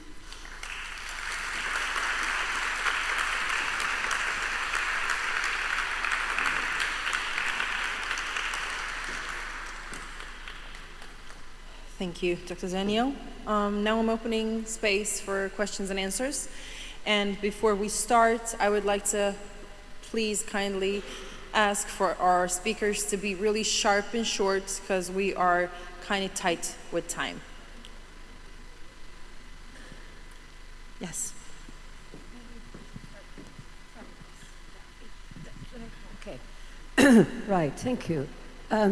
Two questions. The first question to Dr. Gilbert. First of all, I don't know where he is. Thank you so much for a really excellent lecture. My question relates to the destruction, the motive behind the destruction of healthcare facilities and healthcare practitioners. Now, you mentioned, of course, understand that this aids in the genocide of a whole people. If you deprive them of any means of recovering from the damage that you've already done, then you can make sure that even more of them are dead. But my question really is, do you care to speculate on the thing you mentioned, which is the sadistic aspect of this, the depravity that the Israeli military have shown? So that's the first question to Dr. Gilbert. Shall I ask the second one, or when he's finished, I ask the second? I can take the first one. No, yeah, let's first. Sure, because there's a...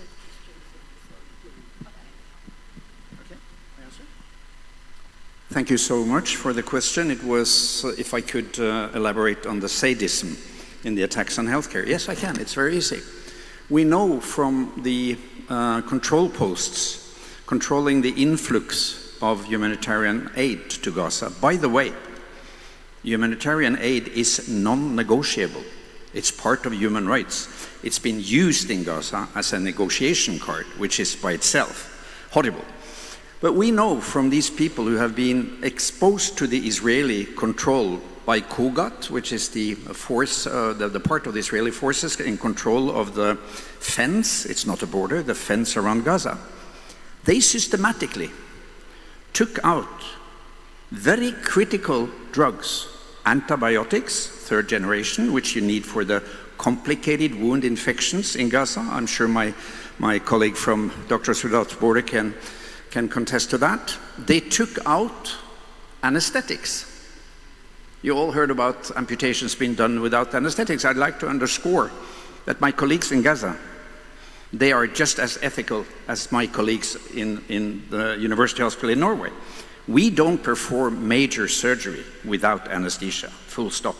But there may be procedures, in particular in children, where we would have liked to give some pain relief, like a debridement or a dressing, which has been impossible in Gaza because the Israelis take out anesthetic drugs. Sadism has nothing to do with military gains. The third, they have been picking out equipment critically important for midwives, like headlights to conduct deliveries. When they went into one of the key delivery hospitals in Rafah, the Israeli soldiers had, you know, the thing you do to cut wires. And they cut the wires between the ultrasound probe and the ultrasound machine. Why do you need ultrasound when you are conducting deliveries? Because you need to see where the fetus is, and that's a very important tool. Why would you cut that cable? And you know that they left the premature babies in their incubator without oxygen and heat. All of this, I can give you a long, long list, and so can all the other medical doctors, in particular the Palestinian doctors, which are absolutely not related to any security measure or any military gain. It's pure suffering. And when you inflict suffering on another people, it is because you are sadistic. That's my answer. Thank you. Thank you very much. Can we just proceed to a second question, and then if there's time for somebody else, we can come back. Yes, thank you very much, because we are really rushing out. Thank you very much. First, I want to commend all those who made presentations on this particular larger theme, and in particular the doctors who made presentations. I may be wrong, but I think there were 3 doctors in all who made presentations, because their presentations carry a message which is different in some respects from what all the other presentations have conveyed to us. There's an authenticity, there is such a high degree of truth in what they convey, and that I think has a great impact. If you look at all the presentations, I just single out one of these doctors, mainly because his name is quite well known in my own country. This is Dr. Matt Gilbert. He has been featured a few times on Malaysian television for the work he has done in Gaza and his contributions. And I'm so glad that I took part in this tribunal, if only because I've been able to see him in person. And that I think is something which a lot of my friends in Malaysia, they would want to hear about this. It's had such a great impact. And that brings me to the main point that I want to make. What can we do? That call came from some of the presentations, continue with the resistance. But I think this resistance will have greater meaning if, let us say, within the next few days or weeks, major healthcare, medical associations from different parts of the world spoke up. People will take notice. I'm not saying that it is going to bring about the change that we want to see, but I think the impact will be great. And it's a shame. And I want to repeat this. The word has been used before. It's such a shame that the vast majority of organizations and institutions linked to the medical profession, they have kept quiet in the face of this terrible injustice. an injustice which has undermined the integrity of the profession in every sense. And I really hope that this tribunal would at least compel these organizations to come out and say that this is what has been happening and we cannot take it anymore, because it's still going on. This is something which we would all applaud if it can happen, if the doctors can come up and speak of this thing, and international organizations that are linked to the medical profession, apart from individual national organizations. I think they have a responsibility. And this is what we should work towards. Thank you very much. Thank you. Yes. Thank you very much. We'll have time for the conclusion on Sunday. I can see that you're extremely stressed out, which I completely understand, and that's one of the reasons we're here today, all together. Can you ask a question, or I'll just proceed to the next jury member? I don't know, I don't have a question. I thought that I knew, and I've seen many of these photos, these videos, and even the doctors on alternative media, and but still being here, listening firsthand was really shaking experience. I thought I knew. Now I know that I know nothing. And sorry for my being emotional, but it was harder than me. Thank you. Thank you very much. I will proceed to the next jury member and ask if you have a question, or should I proceed? No questions. Thank you. Do you have a question? I just want to emphasize what was just told. I've been following the Palestinian problem since 40 years. And especially recently, of course. I thought I knew everything. And what I hear today is more than I ever knew. And I thank so much the doctors to give us all these terrible details.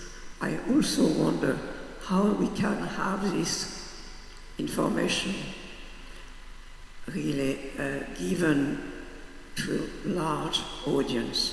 I suppose as well, richer folk will manage to do something, because this is very so important and disseminated also in the medical, among the medical community. Thank you. First, I want to thank this panel in particular. They've been very moving and detailed presentations, and I thank them for that. I do have very quick questions, not comments. And these questions are addressed to anyone who would care to answer them. First, what does the historical record show in times of war? What the deliberate targeting of healthcare workers, of doctors, of hospitals show? How does that compare to other wars throughout?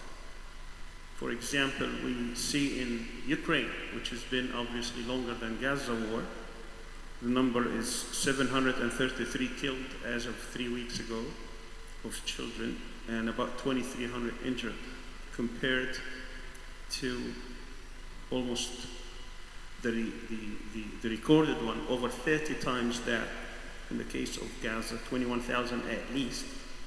40,000, as someone mentioned, orphans, and tens of thousands injured, amputated, and so on and so forth. And when we talk about out-of-school children, that's not even in Ukraine. Everybody is school. 700,000 been denied education. And that goes into the mental health situation. So I would like to see if the experts can tell us what the historical record is. Secondly, we have a section that we need to report on which says complicity. I would like to get a list from the experts in the medical field, the governments that have been complicit, you've been in the field, in trying either to deny or trying to somehow push you back in your field, which governments and which associations, which syndicates. which organizations, particularly in the medical field, Dr. Gilbert talked a little bit about it. He condemned them. I'd like to get a list if possible, including obviously the role of the Red Cross, International Red Cross, American Red Cross, if they have been cooperative, non-cooperative, if they have been coded into this, if they have been pushed around, if they have been complicit in any way, shape, or form, as well as I said, the governments. Finally, I'd like to get recommendations from the experts on what they would recommend in this area, so we can look at them.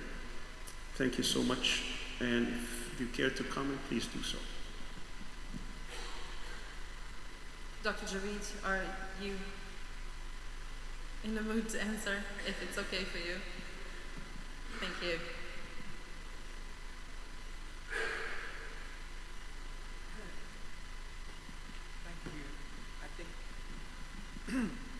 Thanks for the question. I think it's difficult for me to answer by virtue of my work with Doctors Without Borders, so we can't really comment on the other things. I would say about healthcare, attacks on healthcare. In my personal experience, having worked in Sudan, in Syria, in Tigray, in South Sudan, all during wars, it's a common enough phenomenon. So the destruction of the healthcare system in Tigray and in Sudan right now, even in Haiti with conflict there that's between armed groups, we see about 70 to 80% of lack of hospital closures in the capital of Haiti, in Port-au-Prince. I think for me, what was different in Gaza, and this is my 7th or 8th war now, I worked in Ukraine as well, is this very particular targeting of the healthcare workers. I think that's really, really something I haven't seen before in this nature, where if my own colleagues would explain, as they were moving from north to south across Netzarim, you're filtered, and if there were any medical paraphernalia or sign that you're a medical worker, say wearing your scrubs, you'd be picked out and taken. And the particular attention paid to torture, simulations of death, I won't describe, to genitalia, really a systematic targeting of healthcare workers who, as I've said, are still detained to this day. And let me just explain, my colleague Aboud, the head of our physiotherapy service in Gaza, specialist in burns and trauma rehabilitation and occupational therapy. I worked with him day in, day out for 2 months. He was killed in a drone strike just 6 days before this last ceasefire, and that was a drone strike that happened with a notified movement in an MSF convoy of MSF staff going to MSF work. And of course, the Israelis said there was a Hamas operative in the vicinity. He had 18 years of experience. He was a trainer of the trainers. He trained our staff in Yemen and our staff in Syria. He's gone forever, let alone his family left behind. So to bring back healthcare workers. Another example, trauma and reconstructive surgery, but just to say, this is not a speciality that you can really train in within Gaza. Dr. Hamdan, healthcare workers were attacked in their homes, specifically targeted. So this is something I've not seen in the other conflicts in which I've worked, but of course attacks on healthcare are seen in conflict, and it's unacceptable.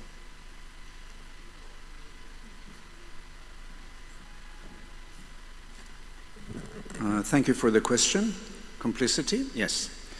The point about my presentation was to show you the overwhelming amount of documentation from week to week that has been presented to the world audience, including all the ministries of foreign affairs in Europe. I'm a white European.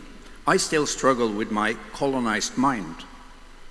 But the response from all these white colonial powers, pre-colonial and colonial powers in Europe, has been to completely silence the facts on the ground.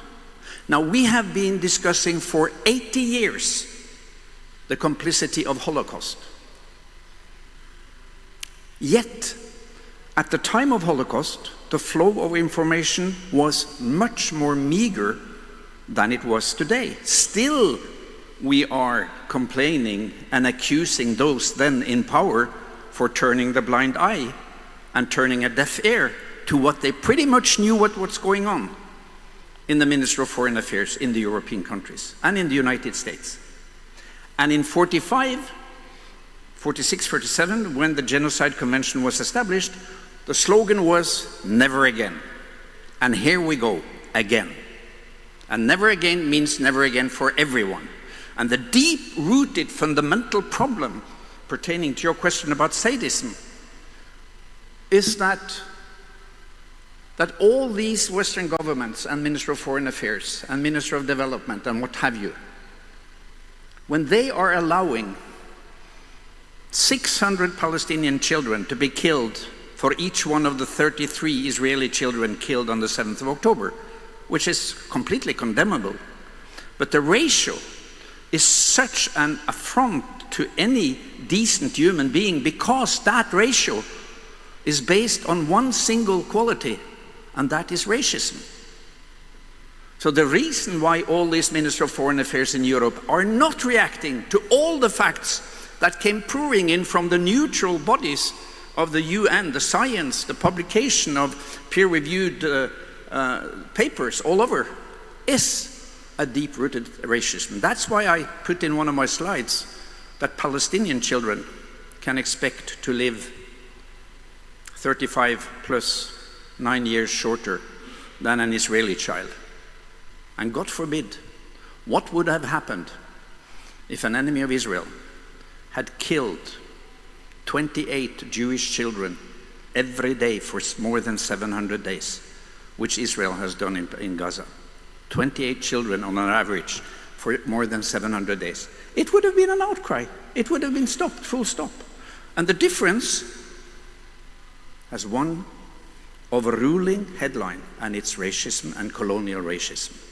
So everybody in the Ministry of Foreign Affairs in Europe who have been sitting idle and reading this report without standing up, every medical community in my country, in the US, all over the world, who have known all this and have been appealed again and again from people supporting the Palestinian justice and yet kept shut, are complicit. And they need to face trial. Thank you.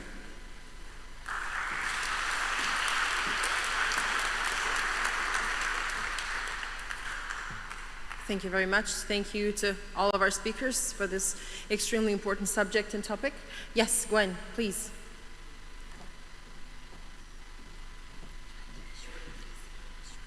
I want to add just one very brief additional comment in relation to the question of sadism. Because sadism is not an intrinsic quality of any people or any person.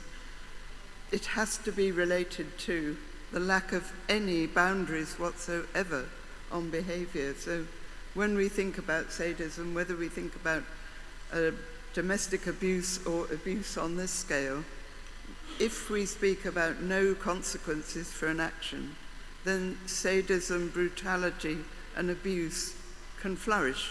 There's nothing to stop it. And in fact, the more it flourishes, the more it happens, because it goes into a runaway. And the people who resist, all the brave doctors of Gaza, are partly being targeted because of their bravery, because of their heroism, because of their resistance, and because of their morality. So I think we need to really hold on to the absolute relationship between sadism and impunity. Thank you.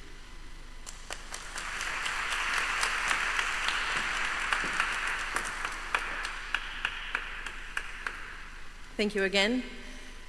I know we have been through timeline today, and we will make it up later.